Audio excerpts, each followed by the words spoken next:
Baik, Assalamualaikum warahmatullahi wabarakatuh. Assalatu wassalamu ala asrofil anbiya'i wal mursalin wa ala alihi washabihi ajmain, amma ba'du.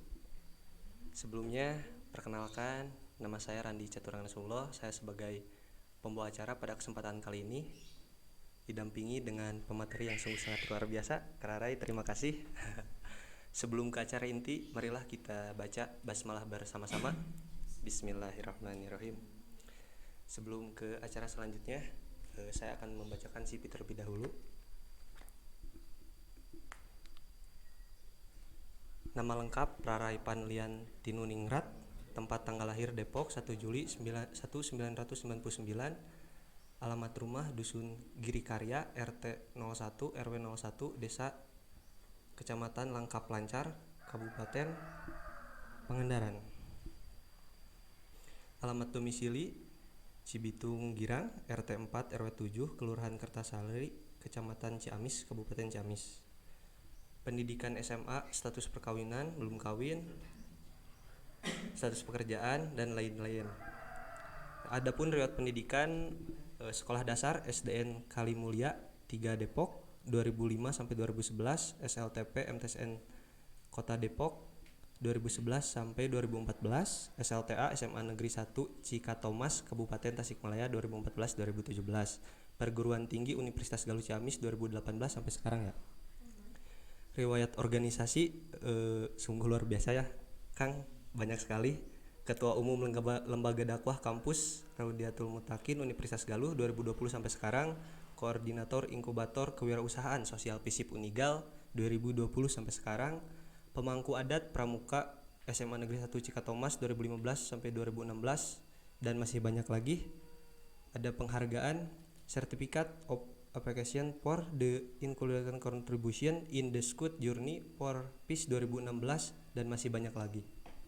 Sekian itu CV dari pemateri kali ini. Untuk selanjutnya langsung saja Kang, untuk acara intinya. Silahkan. Untuk tema kali ini Muda ala Rasul, manfaatkan masa mudamu seperti Rasul Kang. Waktu dan tempat dipersilahkan. Cek. Bismillahirrahmanirrahim. Assalamualaikum warahmatullahi wabarakatuh. Alhamdulillahirrabbilalamin. Wabihi nasta'in ala umuri dunya wadin. Wassalatu wassalamu ala asrofil anbiya'i wal mursalin, nabiyina Muhammadin wa ala alihi wa sahbihi ajma'in. Warallahu ma'an sadatina Abi Bakri wa Umar wa Utsman wa Ali wa ani sahabati ajma'in wa ani tabi'ina wa tabi'ihim bi ihsanin ila yaumiddin. Amma ba'du. Qala rabbi shrah li sadri wa yassir li amri wahlul 'uqdatam min lisani yafqahu qawli. Ya fatahu ya alim, ya fatahu ya alim. Teman-teman, rekan-rekan, baik pemirsa yang dari YouTube dan Instagram, himpunan mahasiswa program studi administrasi publik, maupun rekan-rekan seluruh pengurus himpunan mahasiswa program studi administrasi publik yang ada di tempat. Marilah sama-sama kita bersyukur atas nikmat segala rahmatnya, segala karunia-Nya, sehingga kita masih dapat berdiskusi yang insya Allah bermanfaat pada pagi hari ini. Juga sholawat berserta salam semoga selalu tercurah limpahkan kepada seseorang yang akan kita agungkan hari ini. Kita pakai namanya untuk pembelajaran kita di hari ini. Siapa lagi kalau bukan Nabiina wa Nabiyana Kanjeng Nabi Muhammad sallallahu alaihi wasallam. Tidak lupa kepada para keluarganya juga, para sahabatnya, para tabiinnya, para tabiatnya, dan mudah-mudahan kita pun terbawa kepada termasuk doa yang beliau doakan sehingga kita bisa dapat syafaat beliau nanti di hari akhir nanti. Amin amin ya Allah ya rabbal alamin. Yang terhormat Ibu Ketua Himpunan Mahasiswa Program Studi Administrasi Publik yang belum lama ini disahkan kepengurusannya, juga Ketua Pelaksana pada kegiatan kali ini, juga moderator yang sangat luar biasa. Terima kasih sudah menyempatkan waktunya untuk saya berbicara di sini. Mungkin karena memang saya juga masih belajar, jadi kita bentuknya diskusi aja ya. Kita diskusi, barangkali nanti ada yang salah atau misalnya ada yang lupa, nanti bisa saling mengingatkan seperti itu. Nah, pada pagi hari ini kita akan berbicara membicarakan seseorang yang amat sangat luar biasa, yang tidak hanya kita sebagai umatnya yang mengakui atas kelebihannya, tapi juga orang-orang luar. Dahulu ketika di zaman jahiliyah, Rasulullah SAW mendapatkan gelar Al-Amin. Itu karena beliau itu ketika kaum Quraisy sedang bingung pada saat renovasi Ka'bah, siapa orang yang tepat untuk menempatkan Hajar Aswadnya di Ka'bah tersebut. Nah, akhirnya mempercayakan itu kepada Rasulullah SAW ketika itu. Maka Rasulullah mendapatkan gelar Al-Amin, orang yang dipercaya. Termasuk orang-orang non-muslim pada masa kini. Ada bukunya waktu itu dibuat oleh orang non-muslim. Ketika dia mengurutkan 100 orang paling berpengaruh sepanjang masa, ia menempatkan Nabi Muhammad SAW pada urutan pertama, melebihi orang-orang lainnya gitu. Itu membuktikan bahwasannya memang yang namanya Rasulullah SAW itu pengajarannya, nurnya itu benar-benar untuk semesta alam, bukan hanya kepada kita selaku umat Islam. Saya juga orang yang suka bola. Saya pernah dengar komentar dari Javier Hernandez, Chicharito ya, pemain timnas Meksiko, mantan pemain MU dan Real Madrid. Dia itu ketika konferensi pers selalu membawakan hadis-hadis Rasul. Dia bilang, saya pengagum Nabi Muhammad SAW, namun saya bukan Muslim. Sakingku agungnya gitu, sakingku bisa ditirunya tidak hanya untuk Muslim tapi juga untuk semua kalangan.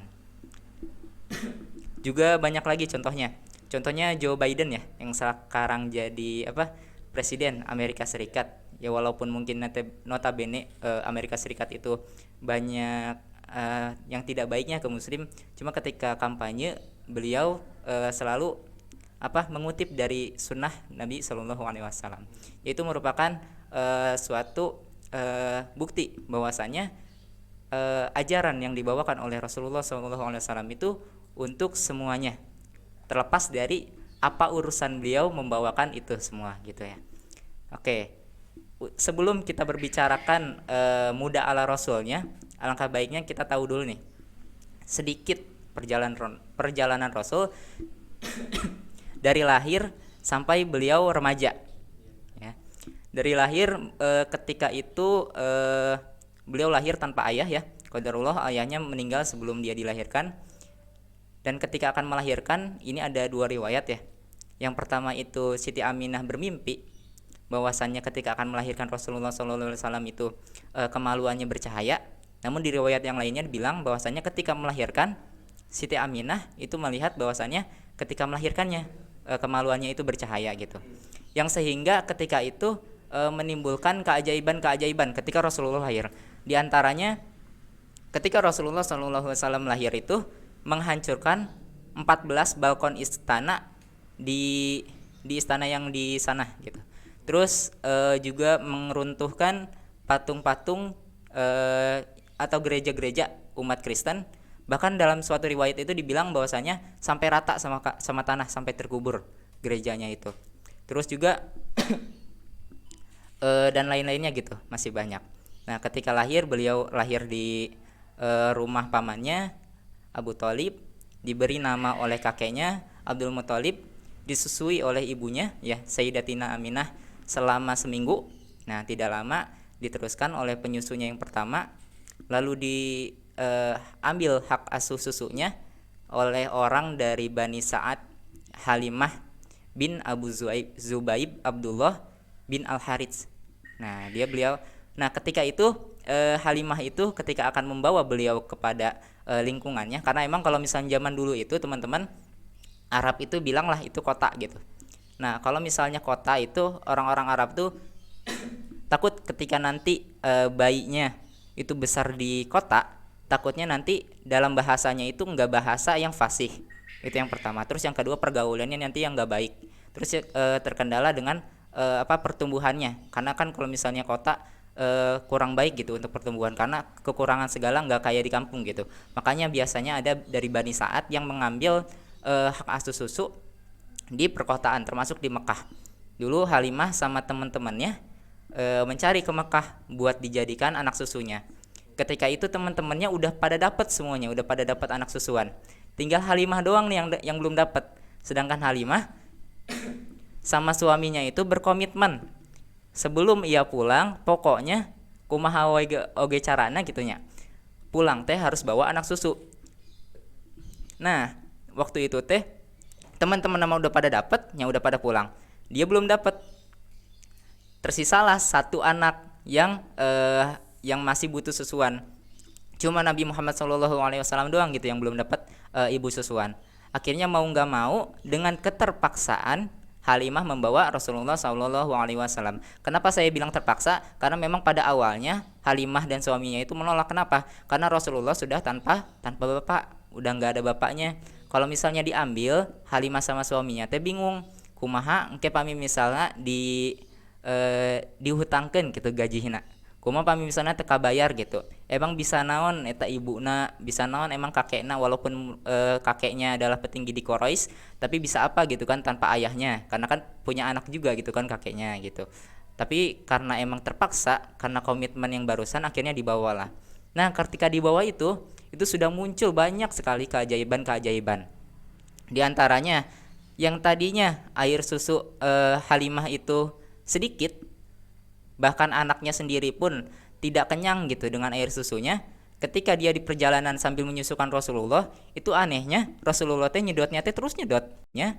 Ketika dikembalikan kepada ibunya, karena memang rasa sayang Halimah dan keberuntungan yang ia dapatkan selama mengasuh Muhammad SAW, ia agak lebar lah gitu. Misalnya Muhammad dikasih begitu aja gitu ke ibunya lagi. Akhirnya memohon kepada ibunya. Kebetulan waktu itu di Mekah pun lagi ada wabah, jadi takutnya nanti Muhammad katanya sakit. Akhirnya diminta untuk dibujuk-bujuk lagi supaya ikut lagi ke lingkungan Bani Sa'ad. Akhirnya dibolehkan sama ibunya gitu kan. Nah, di usia 4 tahun Nabi Muhammad SAW itu mengalami suatu proses yang bisa dibilang ini adalah tanda-tanda kenabian, yaitu apa? Pembelahan dada pada umur 4 tahun. Pada umur 4 tahun itu proses pembelahan dada yang pertama. Kan totalnya ada 3 kali ya. Yang pertama itu ketika umur 4 tahun, yang kedua itu ketika diangkat menjadi rasul, yang ketiga adalah ketika proses Isra dan Mi'raj gitu. Nah, ini yang pertama. Yang ketika dia masih berumur 4 tahun. Ketika itu lagi main sama teman-temannya di belakang halaman rumahnya, tiba-tiba aja ada 2 orang laki-laki yang besar mengambil Muhammad gitu secara tiba-tiba. Pas diambil, digeletakkan, dibelah dadanya, dibelah perutnya, diambil hatinya, dicuci itu hatinya pakai air zam-zam dalam bejana emas, sambil orang itu bilang bahwasanya ini adalah titik hitam dari setan gitu. Jadi dicuci pakai air zam-zam dan dalam bejana emas. Akhirnya disimpan lagi di di badannya dan dijahit lagi gitu.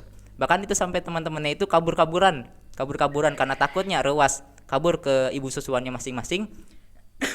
Akhirnya lapor juga ke Halimah dan suaminya. Akhirnya Halimah dan suaminya cari Nabi Muhammad dan ternyata beliau masih hidup ketika dibelah teh.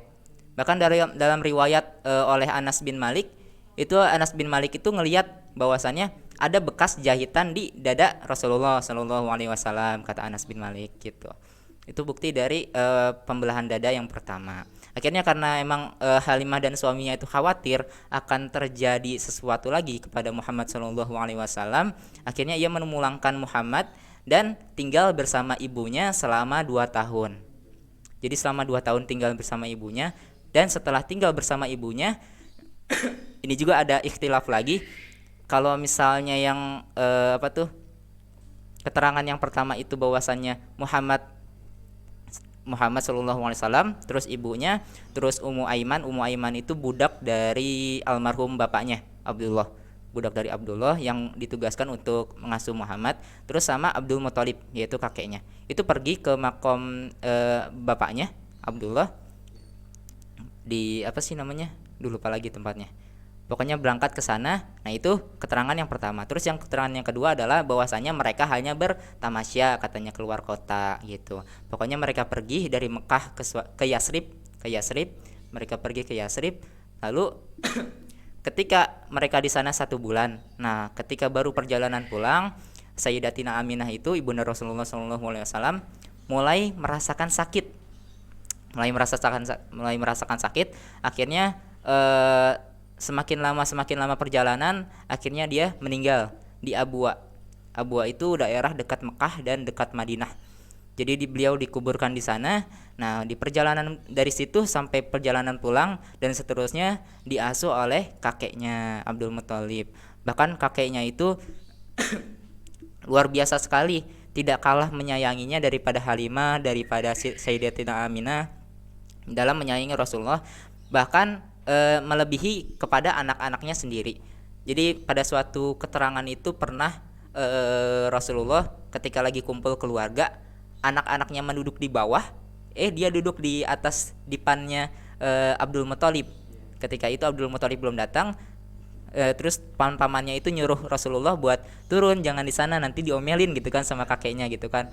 Tapi pas ada Abdul Muthalib malah nyarekan ininya, malah ngomelin anak-anaknya, katanya udah jangan diusir, biarin aja, saya mau dia duduk di sana gitu. Itu saking kusayangnya Abdul Muthalib kepada Muhammad SAW. Nah, nggak lama sama Abdul Muthalib diambil juga Abdul Muthalib oleh Allah Subhanahu Wa Taala, dan ketika meninggalnya Abdul Muthalib itu berwasiat kepada Abu Thalib bahwasanya Abu Thalib harus mengambil hak asuh Muhammad SAW sepeninggalan dia. Akhirnya Muhammad SAW selama 40 tahun tinggal sama Abu Thalib. Abu Thalib pun nggak kalah ininya, nggak kalah sayangnya ke Rasulullah. Semuanya diajarin gitu ya sama Abu Thalib terkait pelajaran dunia. Nah, jadi teman-teman sampai sini dulu, bahwasanya kita itu harus ngeyakinin bahwasanya segala ketentuan Allah itu baik, dari mulai Halimah yang mengambil Rasulullah dengan terpaksa, terus kesedihan yang dirasakan oleh Rasulullah SAW kehilangan bapaknya, nggak punya bapak dari lahir kan, terus diambil ibunya baru 2 tahun kan sama ibunya, terus sama kakeknya diperlakukan sedemikian rupa, kakeknya juga diambil ya. Terus Abu Thalib juga karena pamannya yang ia sayangi, dan Abu Thalib pun siap memasang badan dalam keadaan apapun kepada Muhammad SAW walaupun dia tidak masuk Islam ya pada akhirnya. Itu kan suatu kesedihan yang luar biasa gitu. Nggak bisa bawa Abu Thalib masuk ke Islam. Bahkan dalam suatu keterangan bilang bahwasanya Abu Thalib itu satu-satunya penghuni neraka yang diberikan suatu kelebihan, yaitu dikasih sendal jepit di neraka. Itu satu-satunya kelebihan. Jadi kita mah kade we gitu. Kalau misalnya berbuat salah jangan harus takut lah, harus bermuhasabah gitu, harus takut. Karena kelebihannya pun cuma kasih sendal jepit doang gitu. Tapi orang yang amat sangat berjasa buat Rasulullah, termasuk ketika membawa dia untuk berdagang ke Syam. Waktu itu di perjalanan di stop sama pendeta namanya Bahira, nama aslinya George. Dia bilang terlihat tanda-tanda kenabian yang terdapat dalam diri Muhammad SAW. Akhirnya karena takut Muhammad ini dibunuh oleh Romawi, kalau misalnya pergi ke Syam sama Yahudi juga dibunuh nanti, takutnya akhirnya disuruh pulang eta Muhammad disuruh pulang, karena memang terdapat ketara sekali gitu sifat-sifat kenabiannya. Di antaranya awan itu cenderung menaunginya gitu, jadi nggak kepanasan. Terus pohon dan batu itu senantiasa selalu bersujud ke Nabi Muhammad, itu tuh salah satu cirinya katanya gitu, dalam kitab kami katanya gitu. Akhirnya percaya dan Muhammad dipulangkan gitu kan.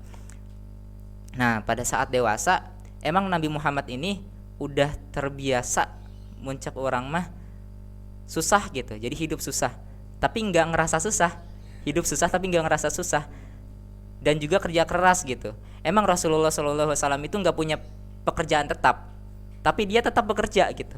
Nah, itu yang harus kita contoh dari beliau gitu kan. Dari mulai pekerjaannya sebagai pengembala kambing.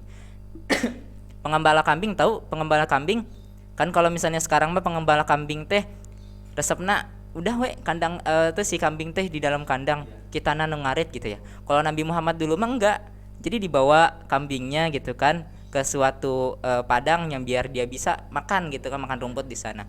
Nah, itu tuh harus butuh beberapa sifat yang bisa kita tekuni. Di antaranya kesabaran. Nah, ini kesabaran ini yang langka banget ada di anak muda. Kenapa? Kalau anak muda itu relatif gampang sensitifan gitu orangnya.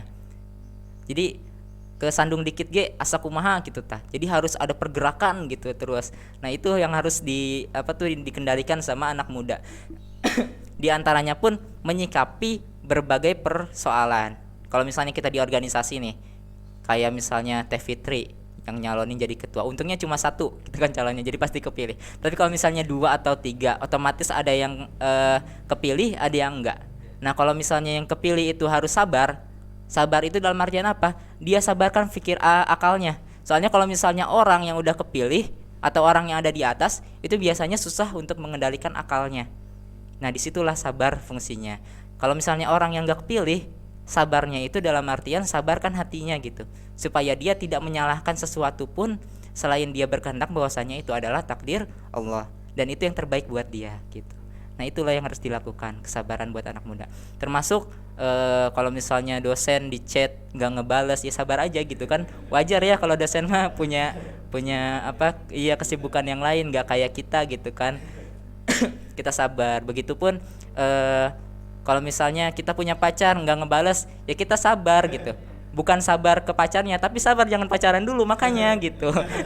Makanya jangan pacaran dulu, sabar nanti. Kalau udah mau nikah baru pacaran, nanti udah nikah kan gitu. Sabar. Nah, gitu ya.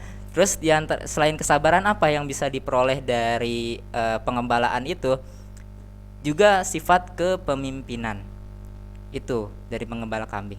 Jadi kalau misalnya kita putar balik ya, kita review lagi sirah-sirah rasul-rasul yang lain, itu semuanya itu mengembala kambing loh gitu. Semuanya mengembala kambing, dan sebelum mereka diangkat dari rasul tuh pasti disuruh ngembala kambing dulu. Kenapa?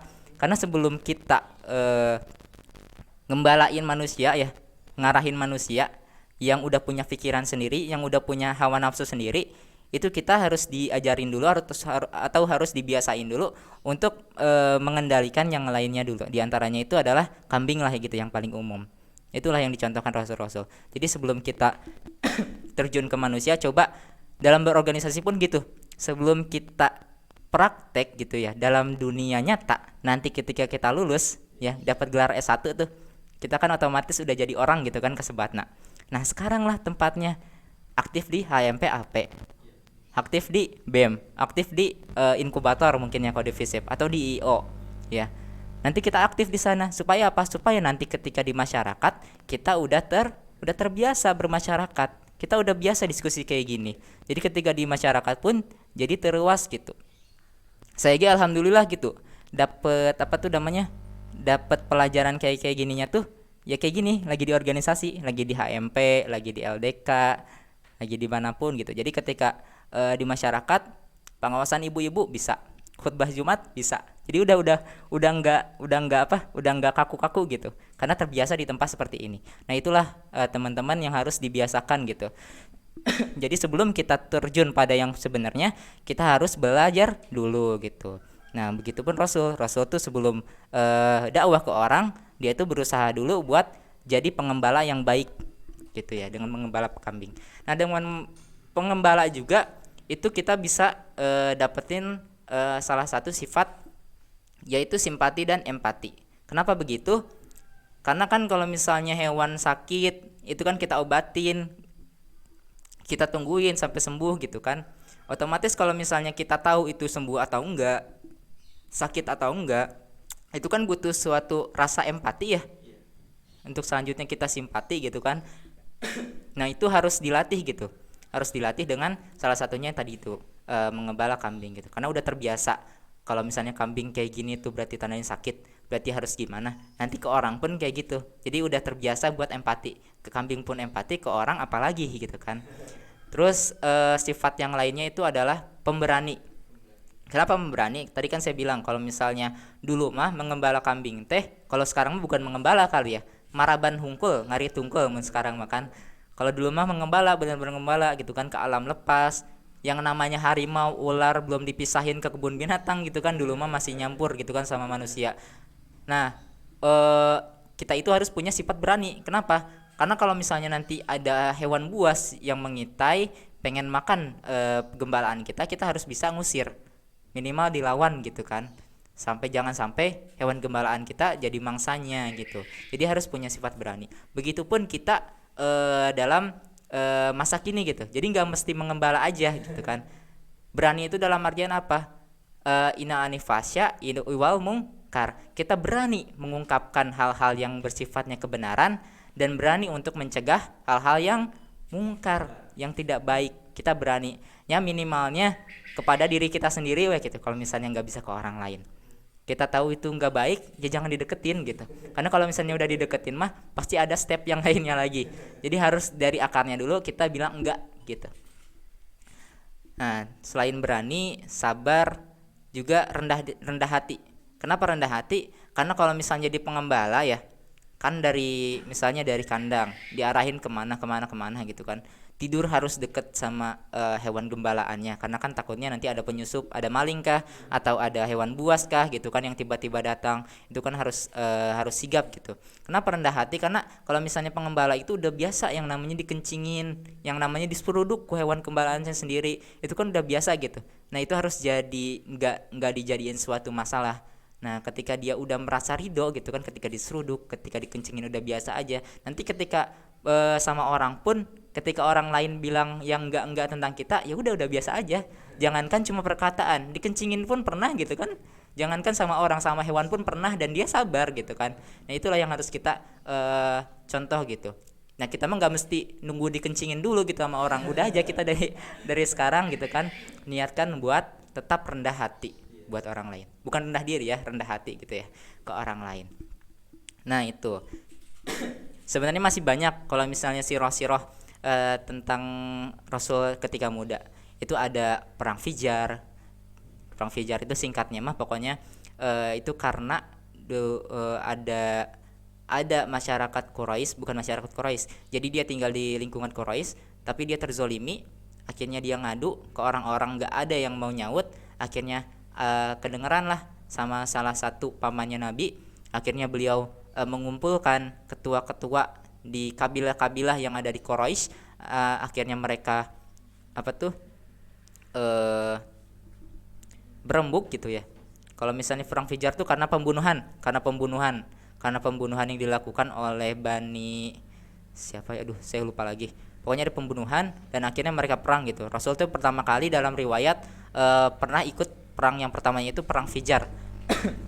Ketika itu Rasul tuh fungsinya atau ngebantuinnya itu cuma buat nyiapin anak-anak panah doang buat paman-pamannya. Tapi keterangan itu doif, jadi bisa kita percaya, bisa juga enggak gitu. Tapi untuk motivasi itu perlu.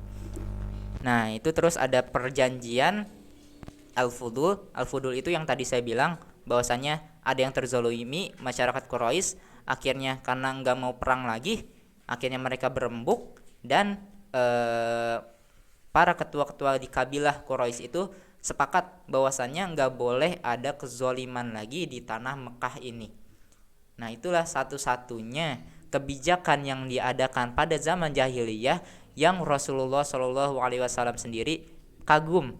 Bahkan Rasul ketika sudah diangkat jadi Rasul bilang, kalau misalnya Islam sudah ada di zaman itu, pastilah Islam akan ikut menyetujuinya gitu katanya, karena emang itu untuk membasmi kezoliman. Nah yang sekarang kita akan bahas selain tadi yang pengembalaan, juga yang relate gitu ya sama anak muda itu adalah kisah cintanya Rasul dengan Sayyidatina Khadijah. Khadijah itu janda, sebenarnya beliau janda. Umurnya dalam keterangan itu ketika menikah itu Rasulullah SAW itu 25 tahun, dan kalau Khadijah itu mayoritas ulama bilang 40 tahun. Mayoritas utamanya bilang 40 tahun. Cuma ada keterangan yang lain bilang bahwasanya Khadijah saat itu umurnya 50 tahun atau 65 tahun. Cuma kita ikut ke mayoritas ulama aja ya, yang 40 tahun.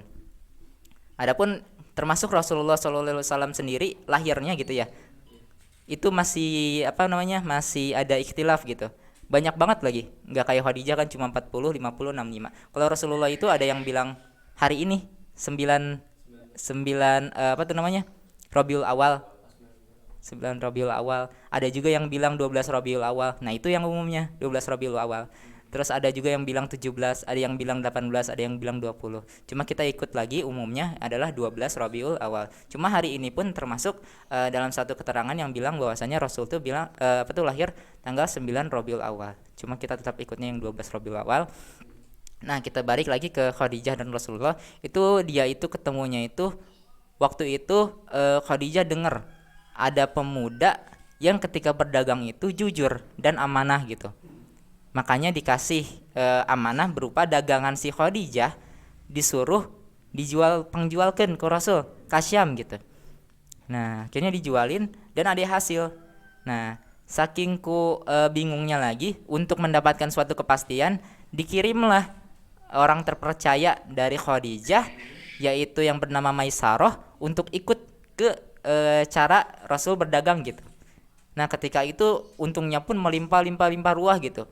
Sampai Khadijah pun kagum gitu kepada jiwa dagangnya Rasulullah Shallallahu Alaihi Wasallam. Ditanyalah ke Maisarah, ini gimana cara dagangnya gitu kan? Kata Khadijah teh, Maisarah jujur. Maisarah bilang bahwasannya Muhammad Shallallahu Alaihi Wasallam itu berdagang itu dengan cara yang jujur, amanah, terus cerdas dalam berdagang gitu. Terus juga ulet. Nah, karena mendengar perkataan itu semakin meyakinkan hati Khadijah bahwasannya jika nemu barang-barang hilang kok, oh ini yang aku cari gitu, ini laki-laki yang aku cari untuk menjadi pendampingku gitu, untuk mengisi kekosongan di hatiku. Akhirnya Khadijah melalui perantara sahabat yang sangat dekat dengannya, itu bilang ke Rasulullah, dan Rasul pun menyambut baik. Maksud dari Khadijah, kenapa Rasul kok nggak milih-milih dulu gitu? Emangnya Rasul suka sama Khadijah? Jadi kalau misalnya kita tahu mayoritas orang-orang itu kan nikahnya itu kan biasanya itu karena cinta gitu kan, karena udah kagok cinta gitu. Nah, kalau saya tuh kalau misalnya saya dengar dari ceramahnya Buya Yahya, bahwasanya sebenarnya kalau nikah karena cinta itu sebenarnya celaka katanya gitu. Kenapa? Karena kita terlanjur jatuh ke jurang itu gitu, sehingga mata kita pun menjadi buta. Mata sok aya paribasa cinta buta. Padahal cinta itu sebenarnya memilih gitu, memilih yang paling baik nasabnya, yang paling baik ilmunya, yang paling mulia akhlaknya, ya. Yang paling, kalau misalnya mau cantiknya bisa cantiknya, mau gantengnya bisa milih gantengnya, mau milih hartanya pun bisa milih hartanya, nggak apa-apa, itu nggak salah. Begitupun ketika Rasulullah menikahi Khadijah, karena dilihat nasabnya, Masya Allah, mulia sekali. Bahkan Khadijah itu dapat julukan Al-Afifah At-Thahirah. Artinya adalah orang yang mempunyai kemuliaan dan seseorang yang suci. Itu julukan dari Khadijah. Makanya beliau mau nikah sama Khadijah. Apalagi Khadijah itu orang atau perempuan yang paling terpandang di kabilahnya itu, di kaumnya. Makanya Rasulullah mau. Ketika itu Rasulullah langsung bilang ke pamannya, akhirnya diantarkan sama pamannya ke pamannya Khadijah. Akhirnya mereka menikah di sana. Tahu nggak maharnya apa? Maharnya itu, padahal kan Rasulullah itu kan kerja sama Khadijah ya. Beliau ngasih mahar ke Khadijah itu berupa 20 ekor unta. Itu nggak kagok-kagok ya. Kalau misalnya sekarang unta kita hargakan sama dengan sapi 20 juta, berarti kalau misalnya 20 unta berapa tuh? 200 juta ya, 400 juta. Kalau misalnya kita mahar apa? Air putih. Sebaik-baiknya mahar itu, sebaiknya laki-laki itu yang memberikan mahar terbaik untuk wanitanya, dan sebaiknya perempuan itu yang menerima mahar walaupun sedikit dari laki-laki, kan kayak gitu. Dan Rasulullah mencontohkan itu. Walaupun Rasulullah ibarat nama cuma kerja jadi pesuruhnya Khadijah gitu kan, ngejualin barang-barangnya, tapi mampu ngejualin 20 onta, ngasih mahar 20 onta untuk Khadijah gitu. Itu membuktikan bahwasanya Rasulullah walaupun kerja keras itu, tapi hasilnya juga ayaan gitu. Makanya itu kita mah yang belum tentu jadi Rasul, yang belum tentu yang kita emang nggak jadi Rasul gitu ya, terus juga belum tentu masa depannya gitu ya, itu harus nyobain beberapa perjuangan yang Rasulullah ajarkan gitu. Kalau misalnya zaman dulu mah adanya berdagang, adanya apa tuh namanya mengembala kambing. Kan kalau misalnya mengembala kambing itu upahnya itu cuma beberapa kirot. Kirot itu lebih rendah dari dirham. Satu kirot itu bagi 12-nya dirham. Jadi kalau misalnya satu dirham 25.000, satu kirot itu sekitaran 2.000-an. Kebayang gak cuma dapat upah sakitu, kedah gelut jeung binatang buas gitu kan, kedah sabar di kencingin gitu. Kebayang nggak gitu kan, kalau misalnya kita yang ngambil untungnya doang pasti nggak mau gitu kan. Nah kalau Rasul mah mau gitu, peluang sekecil apapun dia manfaatkan gitu kan. Kalau kita mah masih kanyat gogoleran, masih kanyat main HP, masih kanyat stok si doi gitu kan, nggak pantas, kita tuh nggak pantas buat ngeluh gitu. Kalau misalnya kita masih ngeluh, kita punya teman kita masih ngeluh, suruh aja ke desa. Ya ke desa, suruh ke desa bilang surat paeh, minta surat paeh. Percuma kan, masih muda gitu kan, udah males-malesan. Harusnya kalau misalnya punya waktu luang belajar atau coba berbagai peluang usaha. Karena kalau kata guru saya, kalau misalnya mau kaya itu dagang. Kalau misalnya kita mau hasil yang baik itu kita bertani. Karena kalau misalnya bertani itu kan sezolim-zolimnya petani itu cuma menginjakan kakinya ke lahan batur gitu hungkul. Beda sama kalau misalnya kita pengen jadi PNS gitu kan. Kalau misalnya jadi PNS itu rakyat buat teuing aya nu terpaksa bayar pajak, buat teuing eta hasil bayar pajak nanti mana kan kita nggak tahu. Nanti kalau misalnya hasilnya nggak baik terus kita makan, kita kasih makan anak-anak kita, mengalir di darahnya. Kalau misalnya anak kita jadi badung ya teu kenging nyalahkeun sasaha gitu kan. Buangan saha ngambil dari cara yang seperti itu gitu. Nah itulah salah satunya. Kita kembali lagi ke Khadijah dan mereka menikah, akhirnya dikaruniai beberapa orang anak. Anak yang pertamanya itu Qasim ya, Qasim. Terus Qasim, Zainab, Ruqayyah, Ummu Kulsum, terus Fatimah dan Abdullah. Qadarullah, semua anak laki-laki Rasul itu meninggal ketika beliau masih kecil. Kalau Qasim itu meninggalnya ketika dia udah seusia yang bisa naikin hewan peliharaan, hewan tunggangan. Kalau Abdullah itu meninggalnya itu kalau nggak salah waktu masih belita.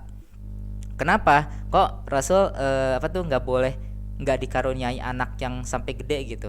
Itu karena memang mungkin ya rencana Allah itu kan lebih baik. Cuma kalau misalnya kita telaah gitu ya, apa hikmahnya itu supaya nggak ada bahwasanya ini adalah Rasul selanjutnya gitu dan seterusnya. Coba deh kita lihat sekarang Syiah. Kenapa Syiah dikatakan sangat determinasi gitu untuk membela anak-anaknya Ali. Bahkan dia mengkafirkan sahabat-sahabat yang lainnya. Itu tuh baru orang yang nikah sama anaknya gitu. Apalagi kalau misalnya anaknya yang jadi penerus Nabi Muhammad SAW, itu kan takutnya ada penisbatan yang berlebihan gitu kayak yang dilakukan Syiah. Padahal kalau Syiah dulu itu luar biasa sekali gitu. Kan kalau misalnya dulu kan syirahnya itu kan sejarahnya itu kan ada Khawarij, ada Syiah.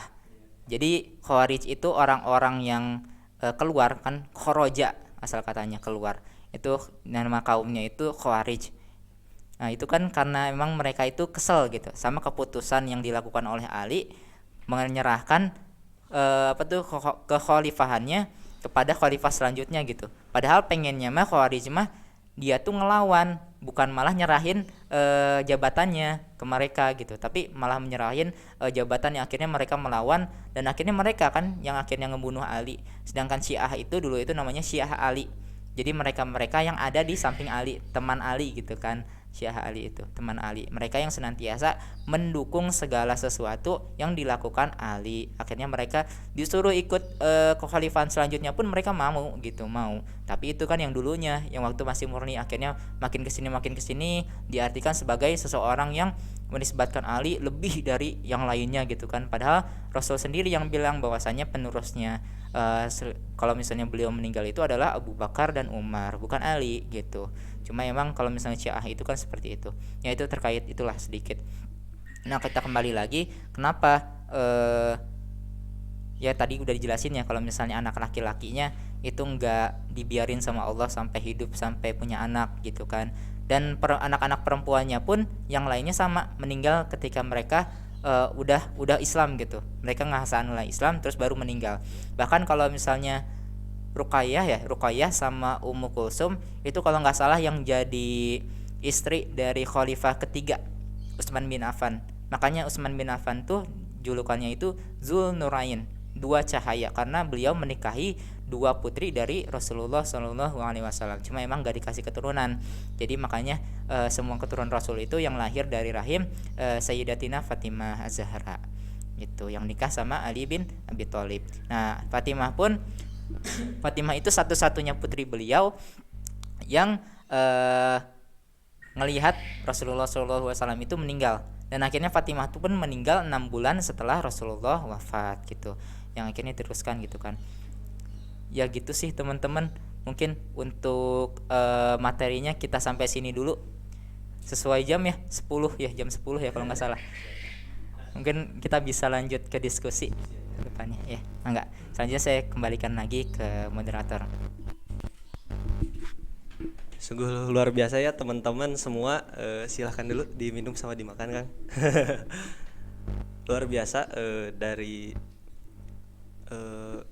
Akang Rarai untuk pemateri Muda ala Rasul ya. Mungkin sedikit saja yang saya tangkap dari pembicaraan tadi, bahwasannya untuk anak muda zaman sekarang nih yang gaul gitu kan, yang keren kece badai gitu ya kan. Ibaratnya ada beberapa poin yang harus kita terapkan gitu.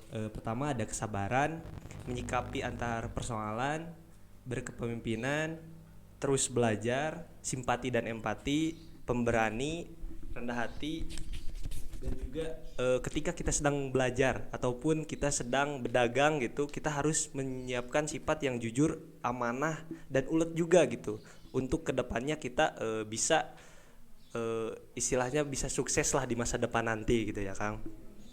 Ya mungkin untuk selanjutnya kita akan berdiskusi terkait Muda ala Rasul ya Kang. Silahkan bagi teman-teman semua yang ingin bertanya, silahkan, ada yang mau bertanya barangkali. Kalau misalkan ada, oh ya silahkan Kang. Ya silahkan. Ya, silakan. Assalamualaikum warahmatullahi wabarakatuh. Waalaikumsalam warahmatullahi wabarakatuh. Perkenalkan, saya Didit Taufik Hidayat, saya dari Administrasi Publik tingkat 2. Saya ingin bertanya. Silahkan. Oke. Tadi kan temanya itu Muda ala Rasul, udah saya tangkap dengan ya sangat jelas dan juga bisa dipahami sekali. Dan sekarang saya ingin bertanya, Nabi itu kan seorang pemimpin. Nah, yang ingin saya tanyakan itu, kita kan sekarang di organisasi. Bagaimanakah cara Rasul? Kan kita ketahui bahwa Rasul itu adalah seorang pemimpin yang tidak sembarangan gitu.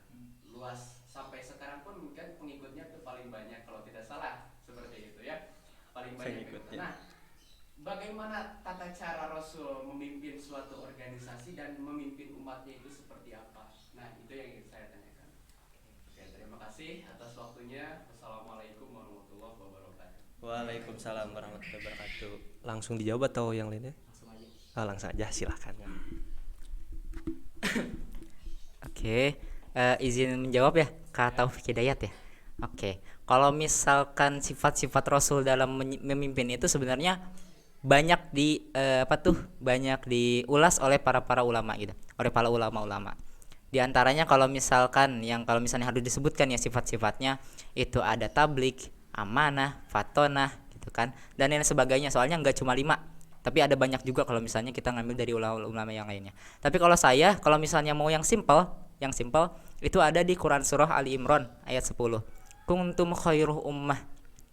Jadi Islam itu adalah pemimpin, kuntum khairuh ummah ukhrijat linnas. Jadi Allah itu menurunkan Islam sebagai pemimpin untuk umat manusia. Kenapa? Wa ta'muruna bil ma'ruf wa tanhauna 'anil munkar. Karena agama Islam itu dalam ajarannya senantiasa untuk selalu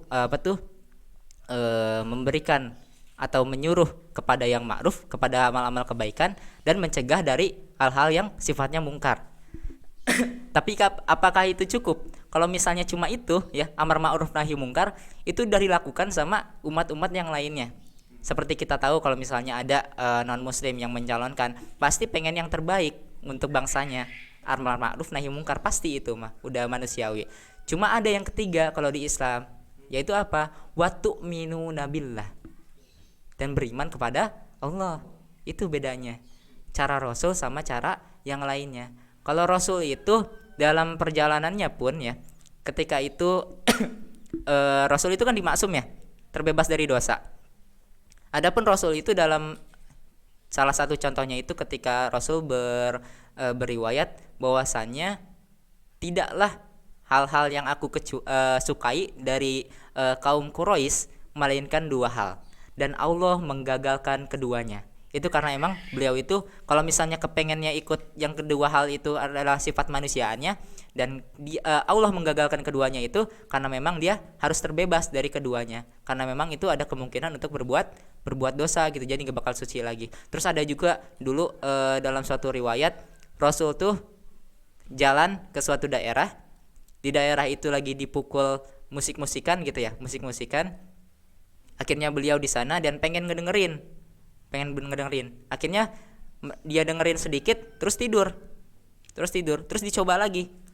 Suatu saat lagi dia datang lagi ke tempat itu dan coba ngedengerin.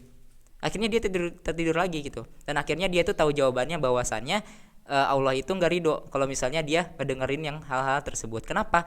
Bukan masalah ngedengerinnya. Kalau misalnya masalah ngedengerin musik-musik yang sifatnya religi itu boleh. Tapi kan kalau misalnya dulu itu musik itu seringkali dibarengi dengan penari-penari dari wanita. Nah itu yang nggak bolehnya gitu. Itu yang nggak bolehnya. Nah kenapa harus watu minuna billah? Karena kalau misalnya kita beriman kepada Allah, kita akan mengambil indikator-indikator untuk berbuat baiknya tanha anil fahsya'i wal munkar itu dengan ketentuan-ketentuan dari Allah. Jadi yang paling baiknya gitu. Kalau misalnya yang lebih gampang lagi, kalau misalnya yang minunabillah itu masih kurang lagi, intinya satu, ikutin kata hati. Nah kayak gitu. Jadi kalau misalnya kita memimpin, ikuti kata hati. Kita tahu ini baiknya gini, ya udah lakuinnya itu. Jangan pernah ditanyain hal-hal yang bersifatnya nafsu atau logika-logika yang lainnya. Karena kalau misalnya udah begitu suka jarang gitu. Karena kalau misalnya kita udah nanya logika, itu biasanya pengaruh setan itu di sana gitu. Gimana kalau misalnya gini, nanti gini loh gitu. Dan lain sebagainya gitu. Jadi intinya itu. Quran surah Ali Imran ayat 110. Atur nuhun. Terima kasih kepada Kang Rarai yang sudah menjawab. Gimana Pak Cecep? Cukup jelas ya. Barangkali yang lain ada yang mau bertanya atau yang ingin bertanya, silahkan. Kalau misalkan tidak ada, mungkin dari saya Kang sedikit ya.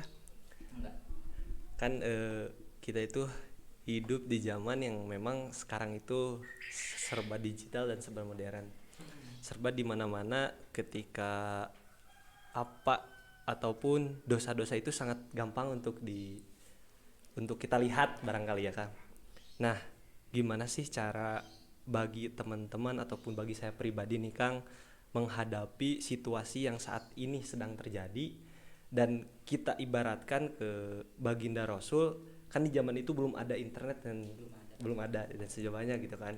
Nah, ketika kita berbicara tentang sekarang sudah modernisasi dan di zaman Rasul belum ada gitu kan.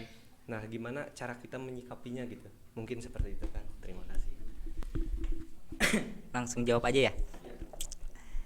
Jadi wahyu pertama yang diturunkan untuk Rasul itu apa? Cik, ada yang tahu nggak? Iqra ya, Iqra. Mohon, Iqra. Artinya apa? Bacalah. Kalau bacalah doang dalam bahasa Arab itu ada banyak. Di antaranya Yatsluna juga baca. Cuma bacanya Yatsluna itu baca doang. Kalau Iqra itu baca, telaah, baca lagi, telaah lagi, baca lagi, telaah lagi, terus lakukan. Itulah kenapa dulu di zaman jahiliyah ya. Kalau misalnya zaman jahiliyah itu dulu tuh yang namanya pemerkosaan, yang namanya kezoliman, orang baru lahir ya, perempuan baru lahir itu langsung dikubur. Karena apa? Karena mereka nganggap itu perempuan itu hina gitu, lemah gitu, jadi nggak pantas buat hidup gitu. Jadi itu udah biasa gitu, udah biasa. Datanglah Rasul. Kalau misalnya nabi-nabi yang lainnya itu kan keren-keren ya. Nabi Isa dapat gelar Al-Masih karena dengan usapannya itu orang yang sakit jadi sembuh. Bahkan orang yang meninggal pun atas izin Allah jadi hidup kembali walaupun terus mati lagi gitu kan.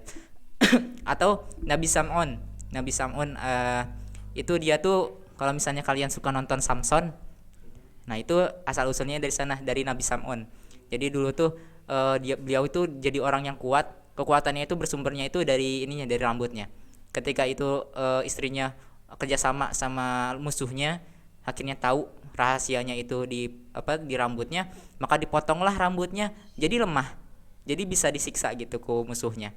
Padahal waktu itu tali yang paling kuat bisa lepas, di talian ku rantai bisa lepas gitu, bisa lepas. Tapi kalau misalnya dipotong rambutnya di talian ku rapia tekuatin gitu, soalnya udah dipotong rambutnya. Akhirnya beliau disiksa, tangannya dimutilasi, matanya dicongkel sama musuhnya gitu kan, beliau ditaliin di dinding gitu kan, di dinding. Akhirnya beliau berdoa ke Allah, dimintakan dimintakan kekuatan yang lebih kuat daripada kekuatan sebelumnya. Akhirnya Allah kabulkanlah permintaannya itu. Akhirnya beliau ngamuk lagi gitu kan, akhirnya menyatu lagi semua tubuhnya, diruntuhkan bangunannya sampai membunuh seluruh orang yang ada di sana. Itulah akhirnya beliau taubat ke Allah ya, karena udah berbuat salah gitu kan, bertaubat dengan beribadah selama 1000 tahun. Makanya itu kalau misalnya kita di Lailatul Qadar, kita lebih utama beribadah daripada 1000 tahun. Kalau misalnya Nabi Sam'un itu harus benar-benar ibadah selama 1000 tahun, kita mah cuma 1 malam. Itulah di antara kemuliaan Nabi Muhammad SAW. Nah, kita ambil lagi. Tadi kan keren-keren ya kalau nabi-nabi itu ya dapat mukjizatnya. Tapi kenapa Nabi Muhammad kok dikasih mukjizatnya Iqra gitu ya? Bacalah. Nah, kalau misalnya kita lihat lagi, ternyata orang-orang yang menghancurkan di zaman jahiliyah, kejahiliahan Arab itu bukan Rasul, bukan orang luar Arab, atau bukan yang lainnya, tapi orang Arabnya itu sendiri. Kenapa? Karena dia udah pinter karena dia mempraktekkan wahyu yang pertama, yaitu Iqra. Mereka belajar, akhirnya tahu, akhirnya mau berubah gitu kan, bersyahadat dari yang tadinya jahiliyah jadi ke zaman emas yang tidak akan terulang untuk kedua kalinya. Itu kenapa mujizat Rasul itu dibilang spesial gitu. Termasuk Al-Qur'an. Al-Qur'an itu beda banget sama nabi-nabi yang lain sebelumnya. Kalau Al-Qur'an itu bisa dipakai sama Rasul, bisa dipakai sama kita selaku umatnya, atau untuk seluruh orang itu bisa dipakai. Kalau misalnya tongkat Nabi Musa bisa jadi orai, bisa ngebelah lautan, soteh ku Nabi Musa, daku kita mah mual matak bisa. Tapi kalau misalnya Al-Qur'an ku Nabi Muhammad bisa, ku kita ge bisa sama. Ngobatin orang sakit ku Al-Qur'an bisa. Nyembuhin orang gila ku Al-Qur'an bisa. Ada ayat-ayat tertentunya itu. Dan lain sebagainya. Terus kita tanya ke imam masjid, apakah beliau bosan gitu membaca Al-Fatihah sepanjang umurnya gitu kan, dalam sehari minimal 17 kali gitu kan? Apakah bosan? Kan enggak ternyata. Gitu. Jadi itu mujizat yang Allah berikan kepada Rasulullah SAW. Di antaranya adalah belajar, termasuk dalam penghindaran sosial media. Kalau misalnya sosial media itu kita anggap suatu tantangan buat diri kita sendiri, ya kita buatlah suatu lawannya gitu. Jadi kalau misalnya di TikTok itu suka joget-joget, ya kita di TikTok itu dakwah. Di LDK pun seperti itu. Kita nggak menyikapi Instagram, nggak menyikapi Twitter, nggak menyikapi Facebook dan lainnya itu sebagai suatu kemaslahatan, gitu ya, enggak. Tapi kita menyikapinya adalah sebagai ladang dakwah. Kalau misalnya di sana ada keburukan-keburukan seperti itu, ya kita menghadirkan kebaikan-kebaikan gitu ya.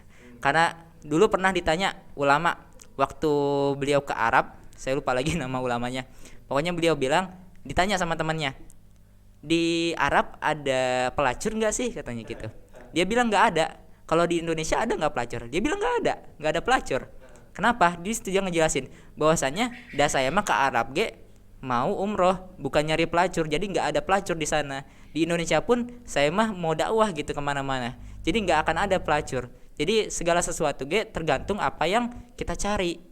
Kalau misalnya yang kita cari yang kayak gitu, ya yang muncul bahkan kayak gitu. Apalagi kalau sekarang mah kan tinggal dalam sentuhan jari gitu kan, gampang. Nah, itulah yang harus kita manfaatkan, bahwasannya segala sesuatu nikmat itu harus didasarkan dengan ilmu dan kemauan. Intinya kayak gitu. Allahu a'lam. Terima kasih Kang, sudah menjawab mungkin ya. Mungkin sedikit saja, berarti tergantung dari diri pribadinya masing-masing juga ya Kang, gimana kita menyikapinya gitu ya. Mungkin yang lain silahkan, barangkali ada yang mau ditanyakan kembali ataukah ada sudut pandang lain gitu, silahkan. Yang lain, Bu, Bade Bu, silahkan Bu. Kalau misalkan tidak ada lagi, oh iya silahkan Teh.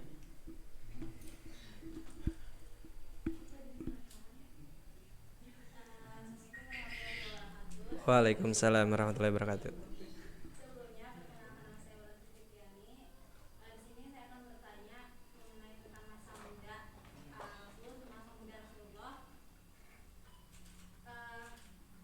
Terkait percintaan. Nah,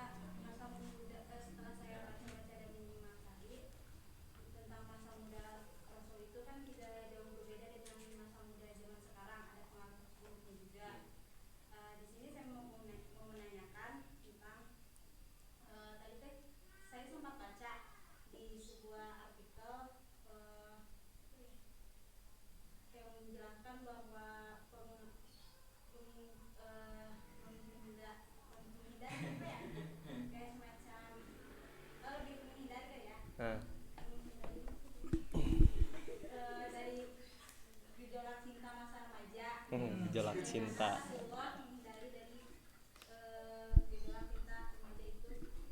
Jelas ya Kang pertanyaannya ya. Siap, langsung jawab aja Kang, silakan. Oke, ini tentang cinta ya. Semua anak muda pun suka nih kalau berbicara tentang cinta. Kalau dari sirah yang saya baca nih, buku setebal ini nggak bisa ngejelasin tentang cintanya secara detail gitu ya ketika muda. Cuma yang saya mau jelasin sedikit, kalau misalnya dari buku ini ya, sedikit bahwasanya Rasulullah itu adalah orang yang setia. Jadi kalau misalnya ada yang nuduh Rasulullah itu dengan libido yang tinggi karena menikahi banyak orang, itu harus kita lihat bahwasannya ketika beliau bersama Khadijah itu beliau nggak nikah lagi sama siapapun, dan beliau setia gitu sampai akhirnya Khadijah meninggal gitu kan.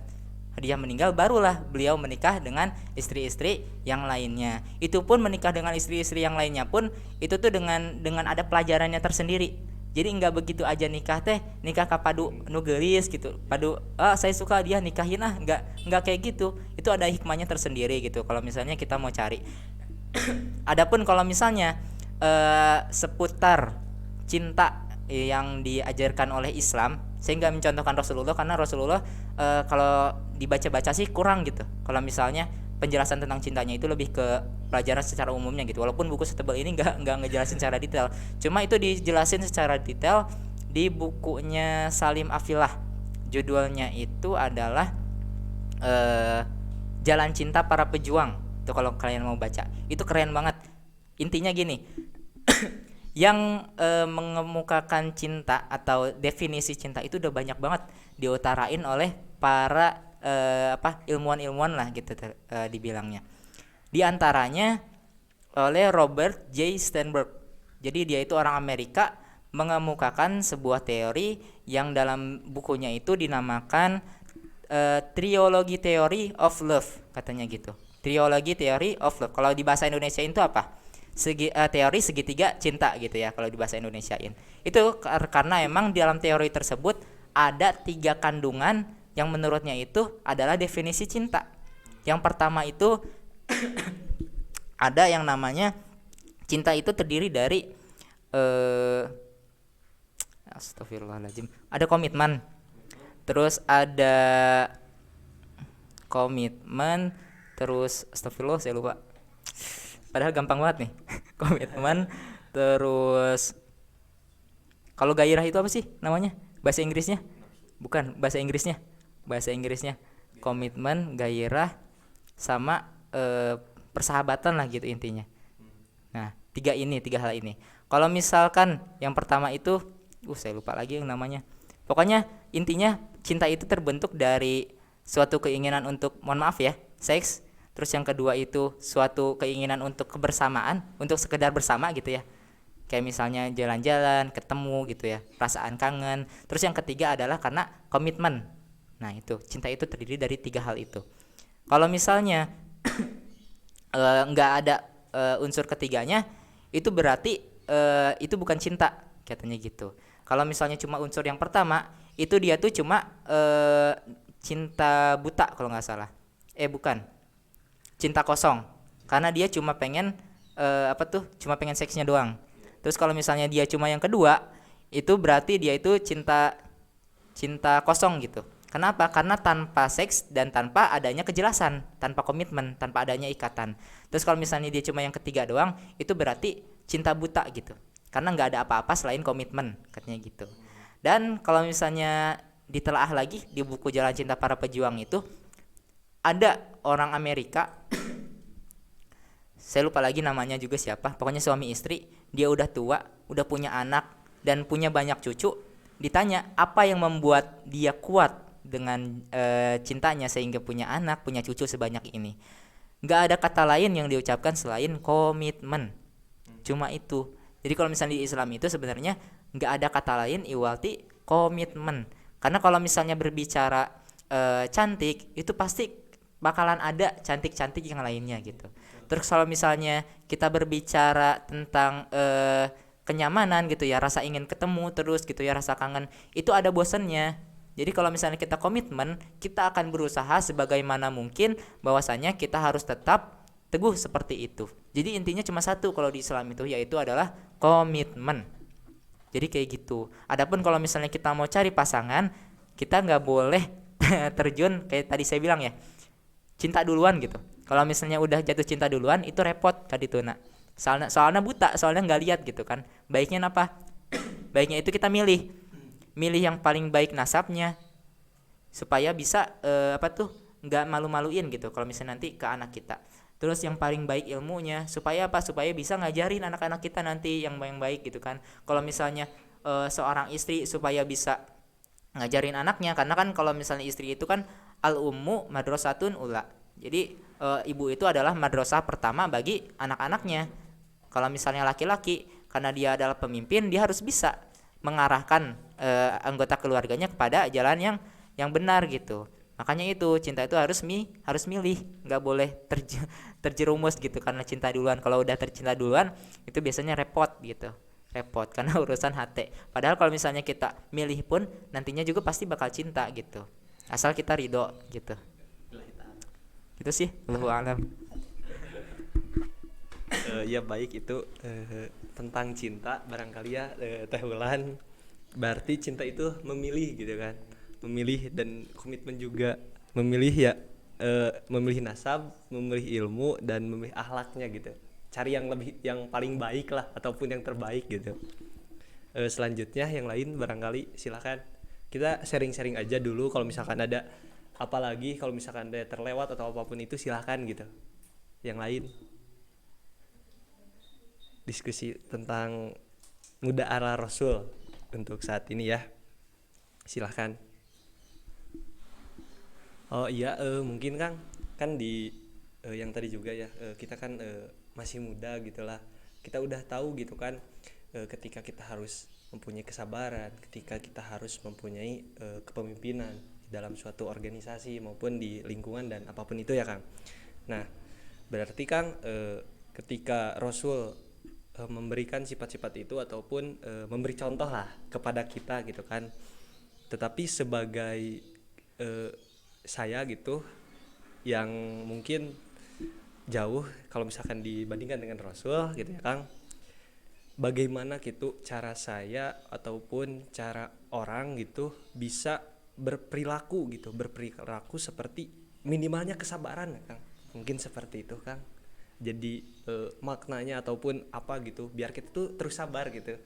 Ya, tips-tipsnya lah, silakan Kang. Terima kasih. Oke, tips-tips buat kita punya akhlakul karimah gitu ya, kayak Rasul gitu kan. Akhlaknya itu baik gitu kan. Kalau misalnya kita ngomong gak akan terlontar dari mulut kita kecuali hal-hal yang baik gitu kan. Itu yang pertama yang harus kita latih itu adalah hati kita gitu. Kalau hati itu ibarat teko, ya teko nak, dan mulut itu corong nak. Jadi kalau misalnya di teko itu ada air susu, nya corongna pun yang keluar air susu. Kalau misalnya tekonya air putih, nu keluar tina corongna nya air putih. Moal aya teu aya sejarahna gitu nya air susu dilebetna terus keluarna cai putih. Itu enggak ada sejarahnya. Makanya yang harus kita latih itu adalah hati. Sedangkan di manusia itu ada tiga bagian di dalam manusia itu. Dalam satu diri manusia nih, kita dalam satu diri nih, ada 3. Yang pertama itu ada jasad, yang kedua itu ada akal, yang ketiga itu ada ruh. Kalau misalnya berbicara ruh itu berbicara hati. Kalau misalnya jasad dulu ya. Jasad itu dikasih makannya pakai apa? Pakai yang biasa kita makan. Sarapan, makan siang, makan malam, jajan, minuman, makanan. Itu cara kasih makan jasadnya. Tapi kalau misalnya cara kasih makan akal, itu dengan cara apa? Kayak gini nih, tolabul ilmi, majelis-majelis ilmu. Itu salah satu cara kita ngasih makan bagian dari kita, yaitu adalah akal kita gitu ya. Terus yang ketiga adalah ruhaninya. Nah, ruhani ini senantiasa kita selalu latih, selalu kita kasih makan itu dengan perbanyak zikir. Kalau orang yang banyak zikir itu biasanya lembut hatinya. Terus enggak sombong orangnya. Gitu, faedah-faedah zikir tuh diantaranya kayak gitu. Jadi kalau misalnya kita mau dikasih ketenangan yang lebih, dikasih kesabaran yang lebih, kita nggak mau berbuat sebelum kita berpikir gitu ya, itu kita harus senantiasa dilatih dulu dari diri kita bahwasannya ya harus dilatih gitu, perbanyak zikir gitu. Dan kalau misalnya kita zikirnya masih masih susah gitu ya, itu biasanya karena emang amalan-amalan kitanya kurang. Makanya segala sesuatu itu harus dimulai dari sholat dan sabar gitu. Allah tuh bilang gitu. Jadi jadikanlah sholat dan sabar sebagai penolong. Jadi kalau misalnya orang yang sholat, insya Allah sabar juga. Kalau misalnya orang yang sholat, insya Allah hati lagi tenang gitu. Tapi sholat yang benar gitu. Kalau orang yang sholat yang benar itu biasanya itu terhindar dari kegiatan-kegiatan yang sifatnya nafsu. Itu kalau sholatnya benar. Tapi kalau misalnya sholatnya nggak benar, bahkan di Al-Quran pun Allah bilang bahwasannya celakalah bagi orang-orang yang sholat. Nah itulah orang-orang yang sholatnya nggak benar. Bukan semua orang yang sholat itu celaka, enggak. Tapi orang-orang yang sholatnya nggak benar. Dalam artian sholatnya itu cuma untuk kepentingan duniawinya aja gitu, atau sebagai syarat doang. Padahal sholat itu adalah suatu kebutuhan gitu. Jadi intinya coba sholat kita benerin, terus perbanyak zikir. Insya Allah yang lain-lainnya mah pasti bakal nuturkeun gitu. Insyaallah eta mah. Allahu a'lam. Terima kasih ya Kang sudah memberi tipsnya, mungkin lah saran juga bagi saya gitu Kang. Mungkin ada dari 3 bagian, ada jasad,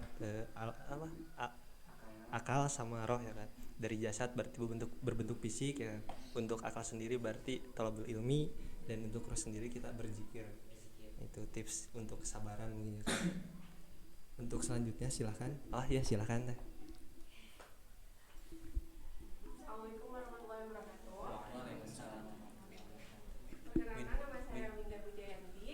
Saya ingin bertanya, kan sekarang itu di era digital ya, Kak, terkait mengenai upload.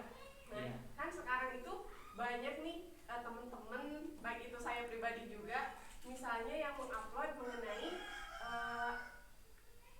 mengenai kebahagiaan gitu, baik itu berupa kebersamaan, kemudian berupa ya mungkin seperti makanan atau juga seperti sedekah gitu. Nah, apakah itu disebut ria gitu? Karena yang saya dengar itu di YouTube memang banyak ada yang setuju dan tidak gitu, baik itu ustadz ataupun masyarakat gitu. Kadang ada yang saya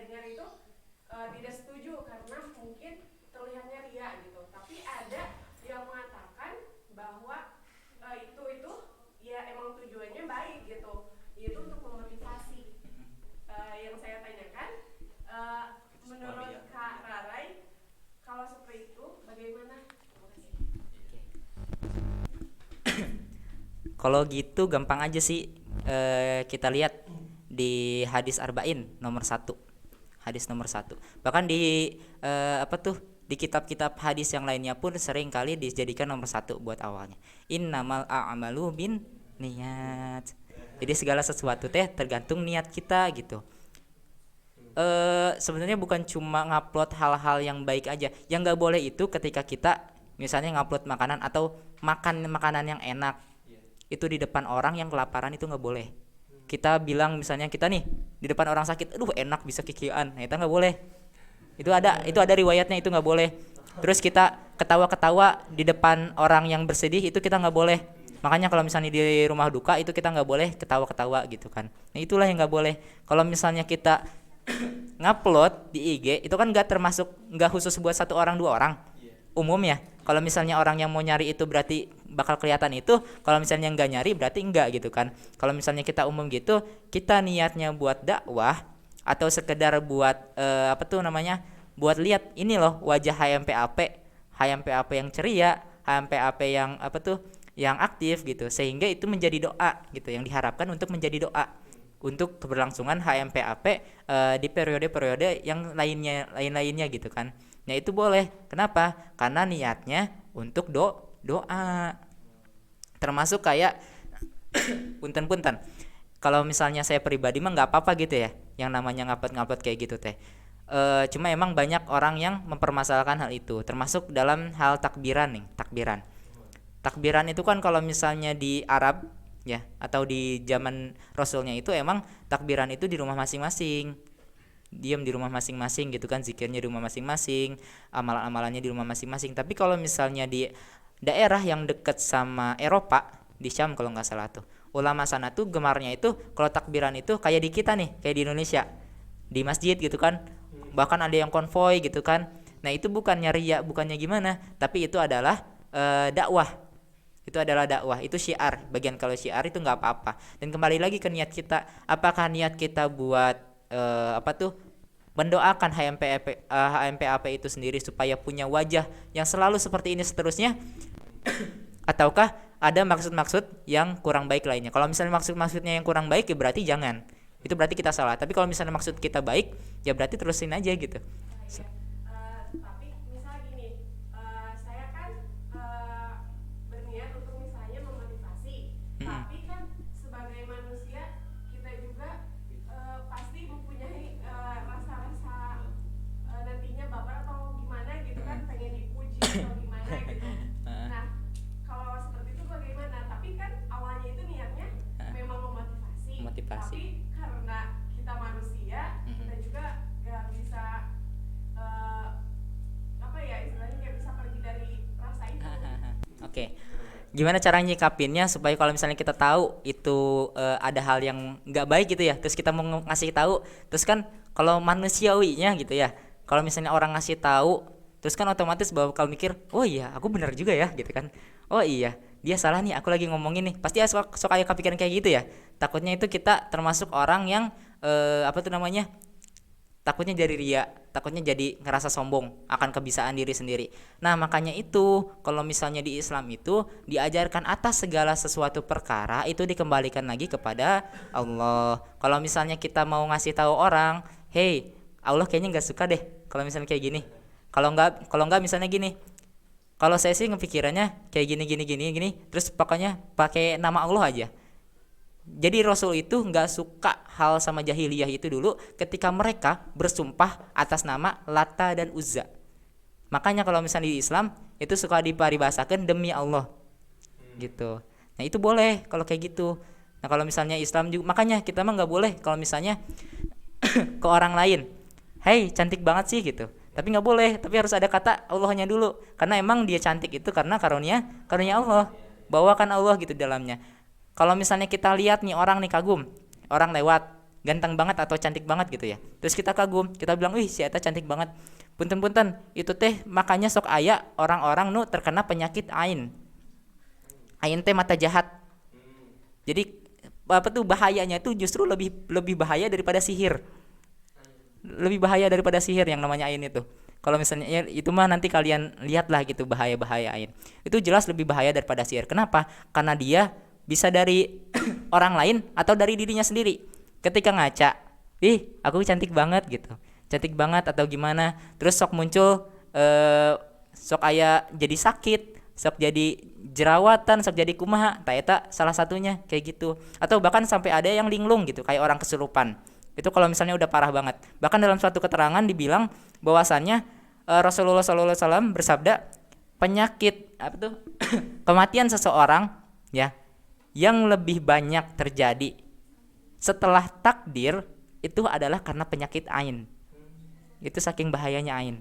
Makanya kita segala sesuatu itu coba libatkan Allah di dalamnya, termasuk dalam mau muji orang, mau muji diri sendiri, atau kalau misalnya ain itu kan gak mesti kalau misalnya pujian, banyaknya mah dari dari nafsu-nafsu yang pengen dikatain gitu, si itu jelek, si itu kok gitu banget, coba kalau misalnya gini gitu, itu ain gitu. Udah cukup. Misal ketika kita dikait-kaitkan terus misalkan dengan Allah ya, kan tidak semuanya paham gitu. Iya. Nah, nantinya kan bisa aja dibilang sok suci atau gimana gitu. Nah, biasanya untuk menetralisir seperti itu biasanya dengan kata-kata yang logis, Kak. Iya benar. Nah, kalau menurut Kakak itu bagaimana? Ya itu tepat banget gitu. Kalau misalnya ngomongin bahwa nama Allah itu nggak mesti diucapin kayak nih, kalau saya sih yakinin Allah kayak gini, nggak mesti diucapin, tapi dalam hati aja. Ya Allah, aku niatnya untuk dakwah, ya, kita niatnya udah dakwah, untuk dakwah ngajak dia dari yang tadinya seperti ini, mudah-mudahan bisa seperti ini. Tolong singkirkan rasa-rasa hasad, rasa-rasa ria pada diri ini. Ya cukup kayak gitu, insya Allah Allah ge paham gitu maksudnya kumaha. Dan pokoknya intinya ada niat baik kumaha. Sedikit menanggapi ya Iya. pertanyaan Bunda, mohon maaf sebelumnya.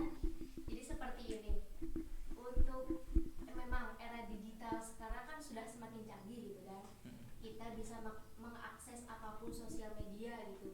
Nah, untuk perihal mengupload apapun itu di sosial media itu kan hak si pemilik gitu kan, hak si pemilik. Nah, yang pertama memang betul oleh Kak Rarai, gimana niat diri kitanya gitu.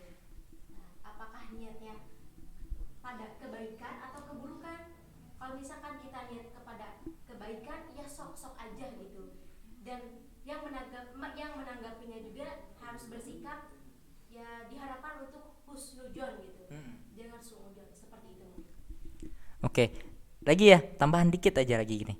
Jadi kalau kita misalnya nanggapin orang lain itu kita jangan terlalu fokus kepada orang lain, dibiasakan kita tuh fokusnya tuh ke diri sendiri aja dulu gitu. Kita tuh kerasnya tuh ke diri sendiri. Kalau misalnya lihat orang lain salah, kita cukup kasih tahu, kalau misalnya diterima alhamdulillah, kalau misalnya enggak ya udah enggak apa-apa. Kita kerasnya ke diri sendiri. Kalau kita mah jangan kayak gitu. Makanya kalau misalnya dalam penyelesaian masalah itu ada 3 tipe caranya. Yang pertama itu masalah yang harus kita selesaikan saat itu juga. Itu kalau misalnya hal-hal yang urgent, terus penting gitu ya, itu harus diselesaikan, mau dalam bentuk omongan ataupun urusan yang lainnya. Terus ada masalah yang harus kita tunda dulu, dalam artian ada masalah yang lebih penting lagi yang harus kita selesaikan. Dan yang ketiga ada masalah yang harus kita lupakan gitu. Salah satunya itu tadi, kalau misalnya orang lain kayak gini, ya udah biarin aja. Kita kan kembali lagi kepada ajaran bilang kalau misalnya kita niat baik, terusin, asal ada dasar. Kalau itu kan ibadah ke sesama manusia itu kan baik. Memajukan organisasi baik nggak? Baik. Kita kan nggak niat buat nyinggung seseorang atau siapapun. Jadi baik, insya Allah baik gitu. Selagi kita niatnya baik, terus aja gitu. Adapun orang yang bilang apa, ya biarin aja gitu. Gitu sih.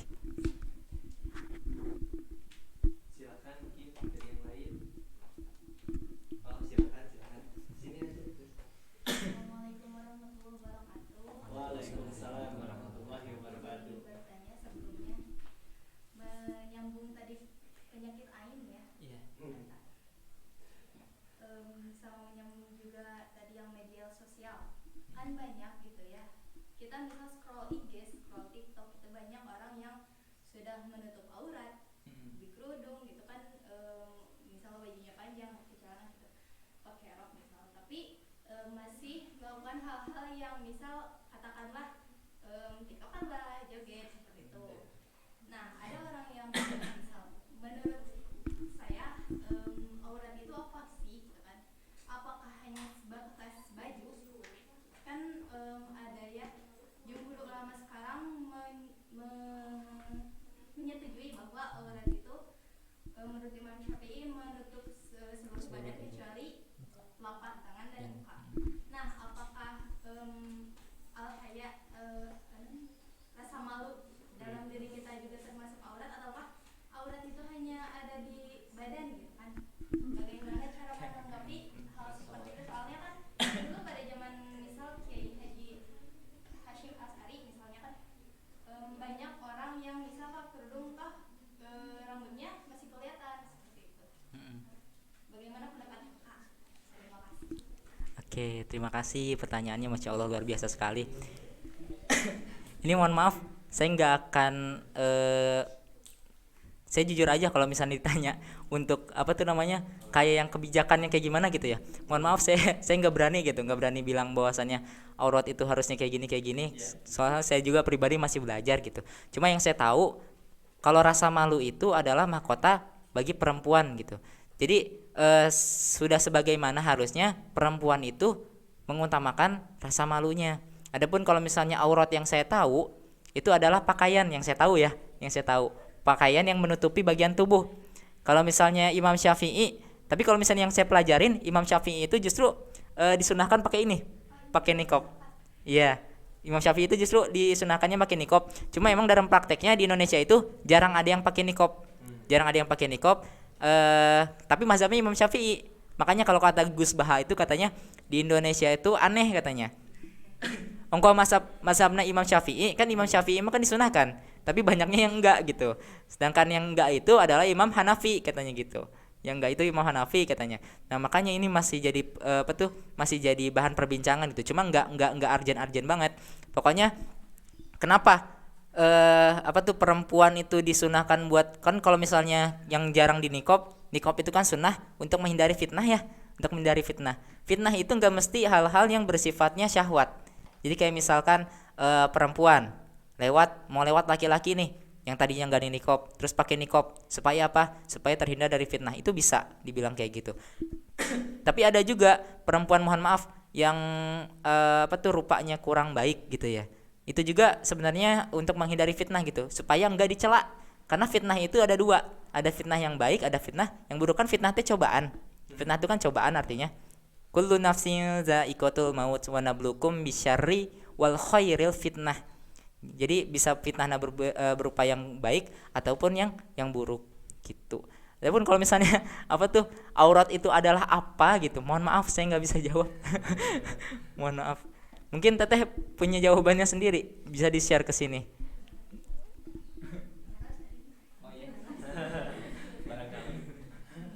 Izin menanggapi ya. Iya. Tadi terkait pemakaian niqab, sebetulnya kalau yang saya tahu dan dari intinya dari curhatan para lelaki, nah banyak malah sekarang laki-laki itu yang intinya tertarik sama perempuan yang berniqab gitu. Karena Gak tahu, jadi mungkin penasaran gitu. Jadi sekarang malah yang pakai niqab itu yang lebih tertarik gitu. Jadi malah lebih yang dicari-cari atau penasaran pengen buka gitu. oh gitu.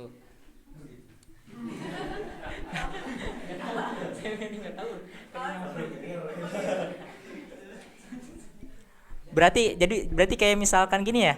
Jadi kayak misalkan dia tuh udah ditutupi semuanya ya. Cuma masih terbayang-bayang gitu kali ya. Yang kayak seperti ini, misalnya si A sebelumnya memang nggak pakai niqab, tapi pandangan para laki-laki itu Biasa aja tadinya. biasa aja, tapi pas dia pakai niqab, jadi si para laki itu pengen penasaran aja gitu, gitu. Malah lebih gitu. Saya pribadi baru tahu nih kayak gini nih. Kalau misalnya kayak gitu ya lebih baik yang biasa-biasa aja kali kalau kayak gitu. Soalnya kan maksud daripada kenapa ditutupi aurat itu kan ya dengan sempurna gitu ya. Itu kan supaya nggak menimbulkan fitnah, baik fitnah syahwat maupun tadi yang mau ngata-ngatain gitu loh. Adapun kalau misalnya saya lihat dari ceramahnya Buya Yahya terkait aurat perempuan, sebenarnya aurat perempuan itu benar tadi kayak Teteh bilang, seluruh tubuh ya itu tuh harusnya dengan pakaian yang gombrang gitu, yang gombrang, dan nggak ada celah sedikit pun warna kulitnya untuk kelihatan gitu, kecuali telapak tangan dan wajah. Dan wajah itu pun kan masih ikhtilaf gitu ya, masih ikhtilaf antara para ulama satu dan yang lainnya. Bahkan di Imam Syafi'i sendiri masih ulama-ulama di mazhab Syafi'i sendiri masih ikhtilaf gitu terkait yang itu. Cuma intinya kalau baiknya ya perempuan itu termasuk ini nih, termasuk kaki, kaos kakian jangan kelihatan. Tapi kalau misalnya di Indonesia katanya tos ketutupan pisan dari luhur sampai atas, cuma kelihatan ini juga kelihatan gitu ya, terus ini kelihatan, terus semoga kelihatan, itu tuh udah alhamdulillah banget katanya gitu, itu udah alhamdulillah banget gitu. Soalnya kalau misalnya seharusnya, kalau kata Buya Yahya ya, saya nggak berani bilang kata saya soalnya ini harus belajar banyak ya, harus belajar dalam juga. Itu katanya kalau seharusnya yang dicontohkan oleh ibunda-ibunda kita dulu, istri-istri Rasulullah gitu. Itu tuh istri-istri Rasulullah itu pakai pakaiannya itu Masya Allah banget. Apa tuh? Pakai pakaian yang lebih tertutup daripada nikob. Apa ya? Ada nih burka ya namanya ya. Burka kalau nggak salah itu namanya. Yang matanya pun itu cuma dikasih lubang-lubang sedikit kayak titik-titik gitu buat ngelihat. Jadi nggak ada kesempatan laki-laki lain buat ngelihat dia sama sekali. Kecuali ditoong meureun kitunya. Cuma nggak mungkin gitu. Jadi nggak akan kelihatan bentuk tubuhnya, lenggok tubuhnya, jangankan itu wajahnya pun, matanya pun nggak akan kelihatan gitu. Nah mungkin itu kalau misalnya kita mau bener-bener terbebas dari laki-laki mungkin ya. Cuma kan kalau misalnya orang yang nyari tahu mas sekarang kan apa aja ada nih caranya. Bisa dari, saya lihat suka baca webtoon, itu ada di di webtoonnya itu ada modus terbaru, yaitu si laki-lakinya ngedeketin cewek terus kasih boneka ke dia, terus ternyata di bonekanya itu, di matanya itu adalah kamera, ada kamera. Itu modusnya. Jadi kalau misalnya kita mau cari caranya mau banyak banget caranya gitu. Dan tapi kalau misalnya kita terapin itu di Indonesia mungkin baik. Cuma kalau misalkan di Indonesia sendiri kayaknya harus siap deh gitu, maksudnya iya banyak yang kontra gitu, karena emang kalau misalnya di lingkungan Indonesia sendiri kayak yang dibilang sama Bu Yahya tadi, emang jarang banget gitu yang kayak gitu. Kalau misalnya udah nutupin biasa aja gitu, pakai gamis biasa gitu, pakai tutup gitu, itu tuh udah alhamdulillah banget katanya gitu. Walaupun gamisnya nggak gombrang gitu, itu udah alhamdulillah banget gitu.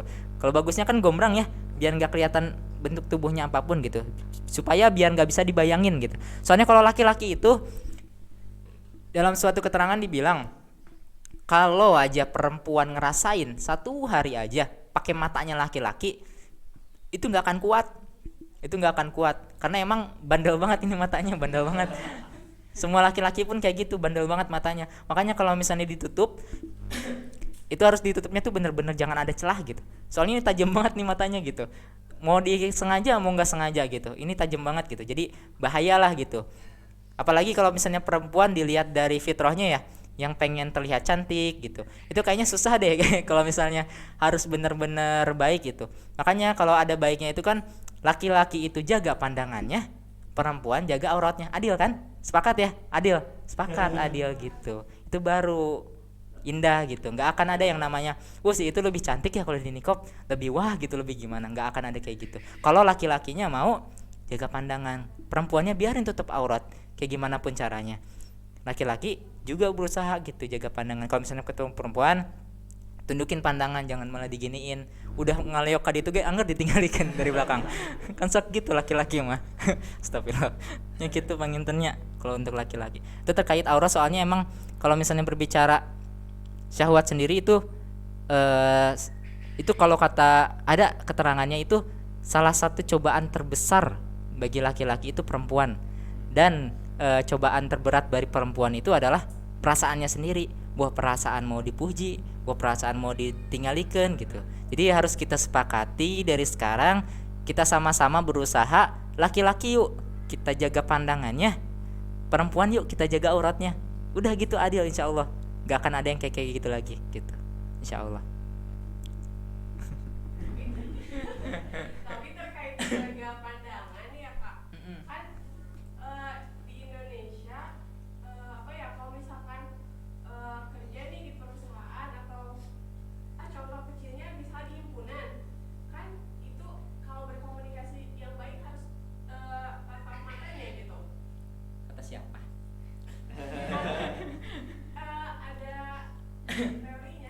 Iya, saya juga dulu pernah kerja kerjanya itu dari door to door. Itu waktu pelatihannya itu diajarin. Kalau misalnya kita mau berbicara sama orang, tatap mata kirinya. Jangan tatap mata kanannya. Karena kalau misalnya kita tatap mata kanannya, ngajak berantem. Coba cek. Kalau tatap mata kanan ngajak berantem itu. Ngajak berantem. Makanya kita tatap mata kirinya. Itu kan kalau misalnya dari ilmu apa namanya? Ya ilmu manajemen mungkin kayak gitu ya. Kayak misalnya psikologi atau kayak gimana supaya dapat itu.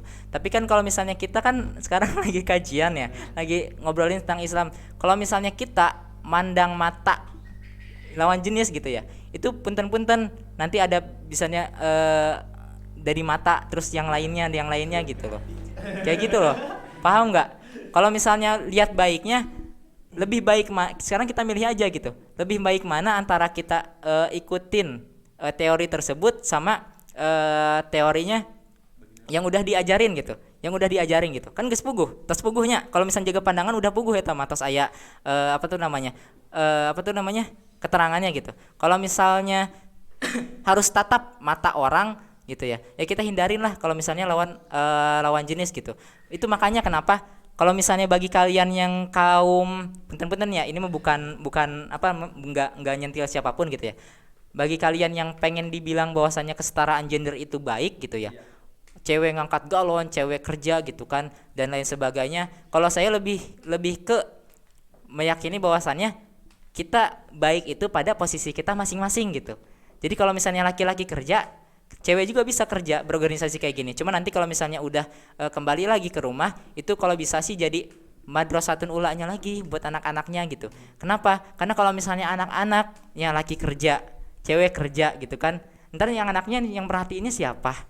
Kan gitu. Yang ngajarin anaknya ini berbicara dan lain sebagainya nanti siapa? Kan gitu. Terus yang ngasih asupan makanan terbaik buat anaknya siapa? Bukankah akan lebih baik kalau misalnya kita sendiri yang memastikan bahwasanya anak itu sudah sudah terpenuhi asupan ilmunya, rohaninya, jasadnya gitu kan, daripada kita harus nyumbang atau bekerja demi rezeki yang sebenarnya udah ditanggung sama Allah gitu. Rezekimu udah ditanggung sama Allah, cuma emang cara ngambilnya atau miliknya itu kita beda-beda gitu. Ada orang yang rezekinya banyak, miliknya sedikit. Salah satu contohnya guru saya. Guru saya itu waktu itu diundang tausiah di Bandung. Ya, rezekinya banyak, miliknya sedikit. Beliau ke Bandung itu sebagai penceramah. Terus pas diundang, pas makan-makannya setelah ceramah, itu semuanya ada ayam, ada ikan, ada lobster katanya gitu. Nah, pas dimakan, dia tanya ke orang yang nyediainnya, tuan rumahnya, kenapa kok nggak ikut makan? Nah, pas itu bilang orang kayanya itu katanya kalau saya diabetes nggak bisa makan daging-dagingan gitu. Nah makanya itu walaupun dia miliknya banyak bisa beli daging tapi dia nggak bisa nikmatin rezekinya. Kenapa? Karena emang udah segitu rezekinya.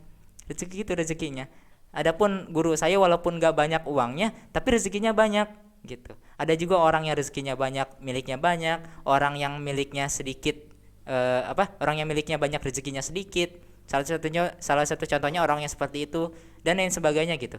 Jadi hal-hal yang sebenarnya udah dipuguhin sama Allah itu ya, yang udah dicukupin berupa rezeki, itu sebenarnya nggak boleh kita pusingin.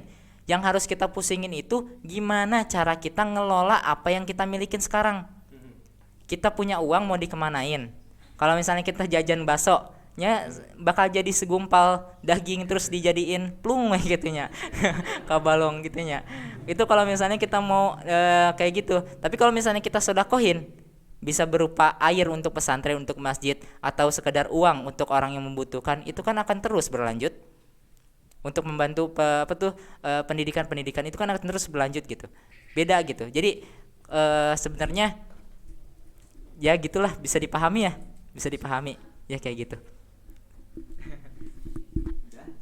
Ada lagi barangkali yang lain? Silahkan. Assalamualaikum warahmatullahi wabarakatuh. Waalaikumsalam. Karena saya Musifah ingin bertanya ke Ararai, bahwasannya saat ini era globalisasi itu banyak negatif dan positifnya ya.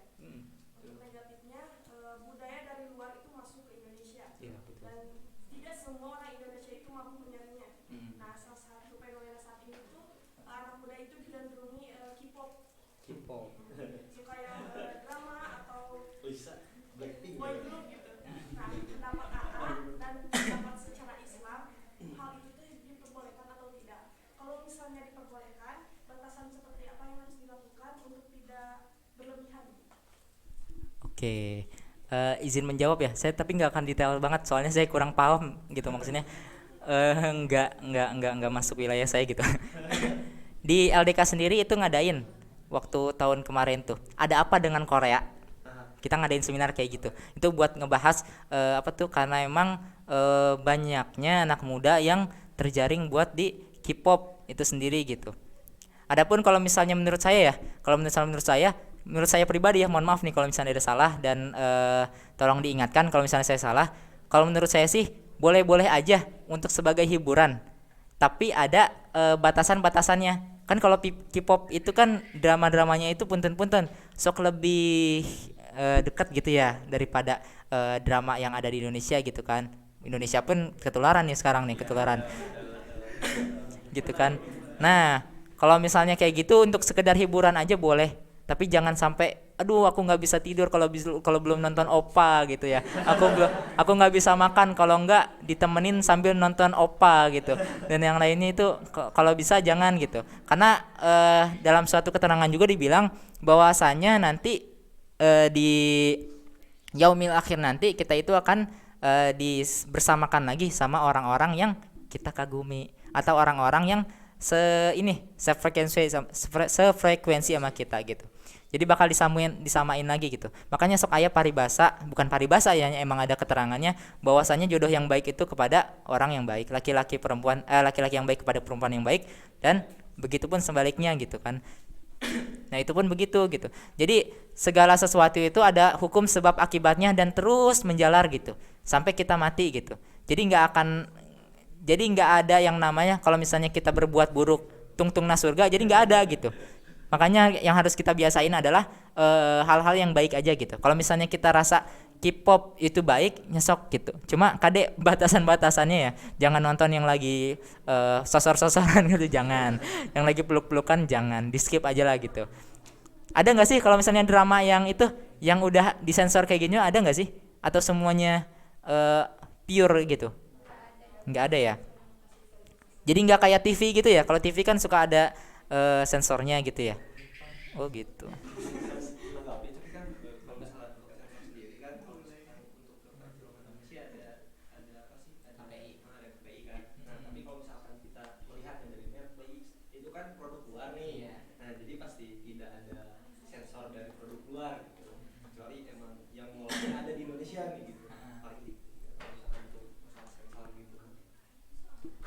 Iya.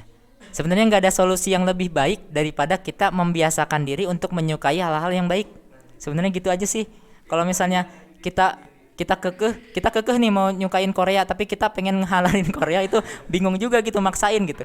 Jadi nggak ada solusi yang lebih baik kalau misalnya dalam permasalahan seperti itu daripada kita menyukai hal-hal yang baik, daripada sebenarnya harus dipaksain sih. Ada teorinya. Caranya itu pakai teknik 69.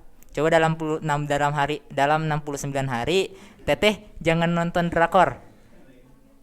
69 hari jangan nonton drakor, tapi biasain nonton yang baik-baik. Nonton yang baik-baik enggak mesti kajian-kajian aja. Nonton berita pun baik. Teteh cobain nonton berita, atau lebih baiknya lagi kalau nonton kajian, ikut kajian kemana gitu kan. Coba dibiasain selama 69 hari. Kalau misalnya udah 69 hari itu masih suka drakor juga, diruqyah.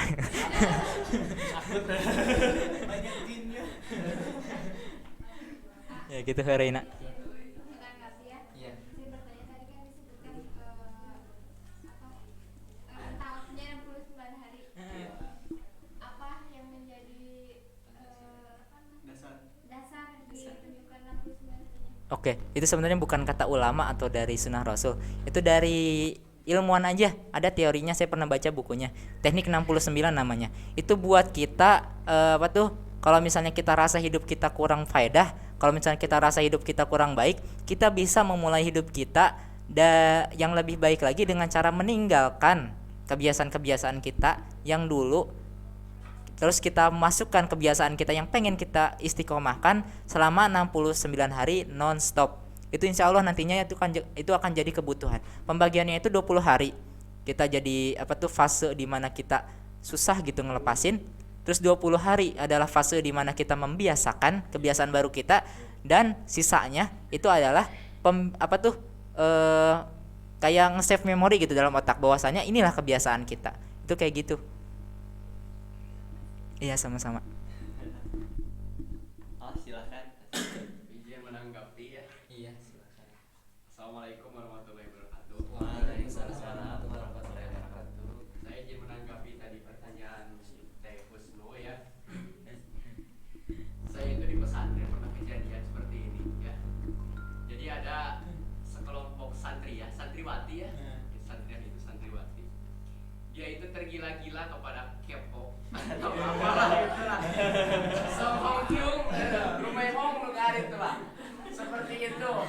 Sampai ada kejadian seperti ini. Jadi dia itu ngobrol ya kepada ustadznya atau kepada kepada ustadznya gitu. Bahwa saya itu kan kalau ngaji Quran itu suka nyimpen fotonya gitu. Di Quran itu supaya naon gitu. Supaya semangat gitu baca Quran tidak cenah. Kan aku mah kalau gak ada foto ini mah cenah ada sok tara semangat. Paling baca saya 2 ayat. Saya 2 ayat atau saya cenah. Tapi lamun ayat foto ieu mah jadi semangat gitu. Tah eta kumaha hukumna kan pernah gitu ya. Ada yang bertanya seperti itu. Nah, saya pernah dengar juga dari guru saya seperti ini. Lamun eta maneh foto mantap bisa ngadeketkeun maneh ka Allah, sok jalanan. Lamun eta mantap madarat jadi kasusah terus jadi pidosaeun tinggalkeun kitu hungkul jawaban tanya. Jadi lamun mantap ngadeketkeun mantap maneh ngaduk-duk cenah sapoe sapenting baca Quran masih 20 menit cenah. Balik sok cenah. Seperti itu jadi cenah ulah mikir-mikir ayeuna cenah. Kumaha pae manu ngadeketkeun ka Gusti Allah, tah eta sok deketan gua. Tapi ulah nepikeun cenah kieu. Aya tapinya gitu. Ulah resep ka jelemanya seperti ini urang teh resep ka jelema seperti ini urang teh makan seperti dahar. Dahar seperti biasa mantap nyihatkeun, mantap ngenyangkeun. Tapi lamun makan berlebihan mantap mantap datang penyakit, mantap datang ka madarat. Entah seperti gitu. Urang resep biasa gitu. Ulah resep terlalu resep gitu. Ulah resep nanti gak bisa hidup tanpa drakor nah gitu. Seperti itulah kira-kira. Jadi jangan berlebihan segala dan berlebihan masih sifat setan. Nah, seperti itulah kira-kira kata guru saya. Itu hanya menambahkan dan menanggapi saja itu kan. Terima kasih. Wassalamualaikum warahmatullahi wabarakatuh. Waalaikumsalam warahmatullahi wabarakatuh. Itu benar banget kata yang siapa Kang Cecep ya. Benar katanya gitu. Itu kembali lagi berarti kepada hukum benda ya. Hukum benda ya namanya ya. Hukum benda. Kalau hukum benda itu kembali lagi kepada amalannya. Kalau misalnya amalannya baik, berarti boleh gitu. Itu baik. Jadi kayak kan kalau suka ada nih orang nih katanya gitar haram katanya gitu. Kayak cek guru saya mah lamun misalnya nyanyi lagu religi terus buat orang dapat hidayah mah jadi halal cenah gitu. Jadi gitu, ada hukum benda gitu. Jadi pada amalannya gitu. Dan benar kata Kang Cecep tadi di terakhirnya bahwasannya jangan sedih berlebihan, jangan ngerasa berlebihan terhadap sesuatu karena emang harus ada hierarkinya gitu. Harus ada hierarkinya dan yang pertama itu harus ada Allah, Rasulnya, baru orang tua, baru dah yang lainnya terserah eta mah gitu tah. Namun tos kitu mah mangga eta mah gitu. Moal nyalahkeun sasaha gitu. Selagi eta masih dijaga gitu. Seperti firman Allah dalam Quran surah Al-Hadid ayat 23-22-nya. Likaila ta'sau, supaya kalian tidak bersedih hati ala ma fatakum terhadap apa yang luput dari kalian, wala tafrahu bima atakum, dan supaya kalian tidak terlalu berbangga wala tafrahum bima atakum terhadap apa yang diberikan kepada kalian gitu. Kenapa? Karena memang segala sesuatu tuh udah Allah takdirkan gitu. Udah Allah takdirkan dan udah ada kadarnya masing-masing. Jadi jangan terlalu berlebihan resep ka opa, ada opa mah fiksi gitu, nggak mungkin opa suka sama kamu gitu. Fiksi.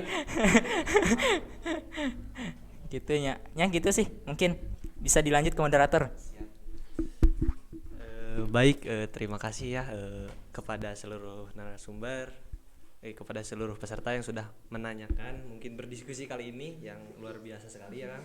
Untuk diskusi kali ini banyak sekali manfaat bagi kita semua. Yang terpenting bagi kita untuk saat ini adalah bagaimana kita berniat, bagaimana kita berimplementasi mungkin di lingkungan kita. Terus bagaimana juga kita menanggapi segala sesuatu itu jangan berlebihan gitu sikapnya. Terima kasih kepada narasumber Kang Raray Panlian Tinuningrat. Mungkin segitu saja acara pada kesempatan kali ini. Kita akhiri bersama-sama dengan kata hamdalah. Alhamdulillah. Wabillahi taufiq wal hidayah. Wassalamualaikum warahmatullahi wabarakatuh. Waalaikumsalam. Bisa ntar. Ya tas iya bisa. Ya. Apa? Foto. Oh iya, kenang-kenangan ya, lo lupa. Mana ya tanah sertifikatnya? Udah dia belum nih? Oh belum. Oh belum, udah gak apa-apa. Oh iya ya, ada kenang-kenangan dulu mungkin Kang nih dari himpunan juga, mungkin dari Himpunan Indonesia Republik. Silahkan kepada ketua himpunan untuk menyerahkan barangkali. Oh enggak.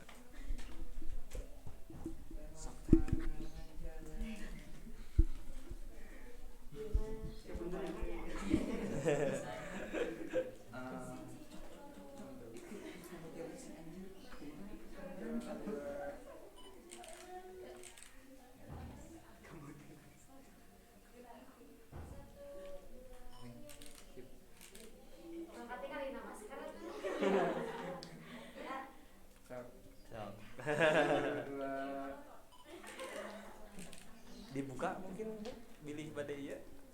Nah, buat dokumentasi.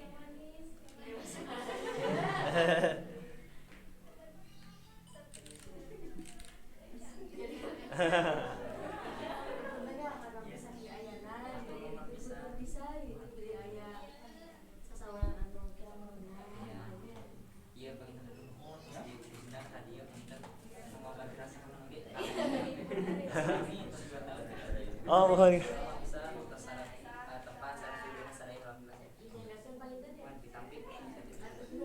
Siap.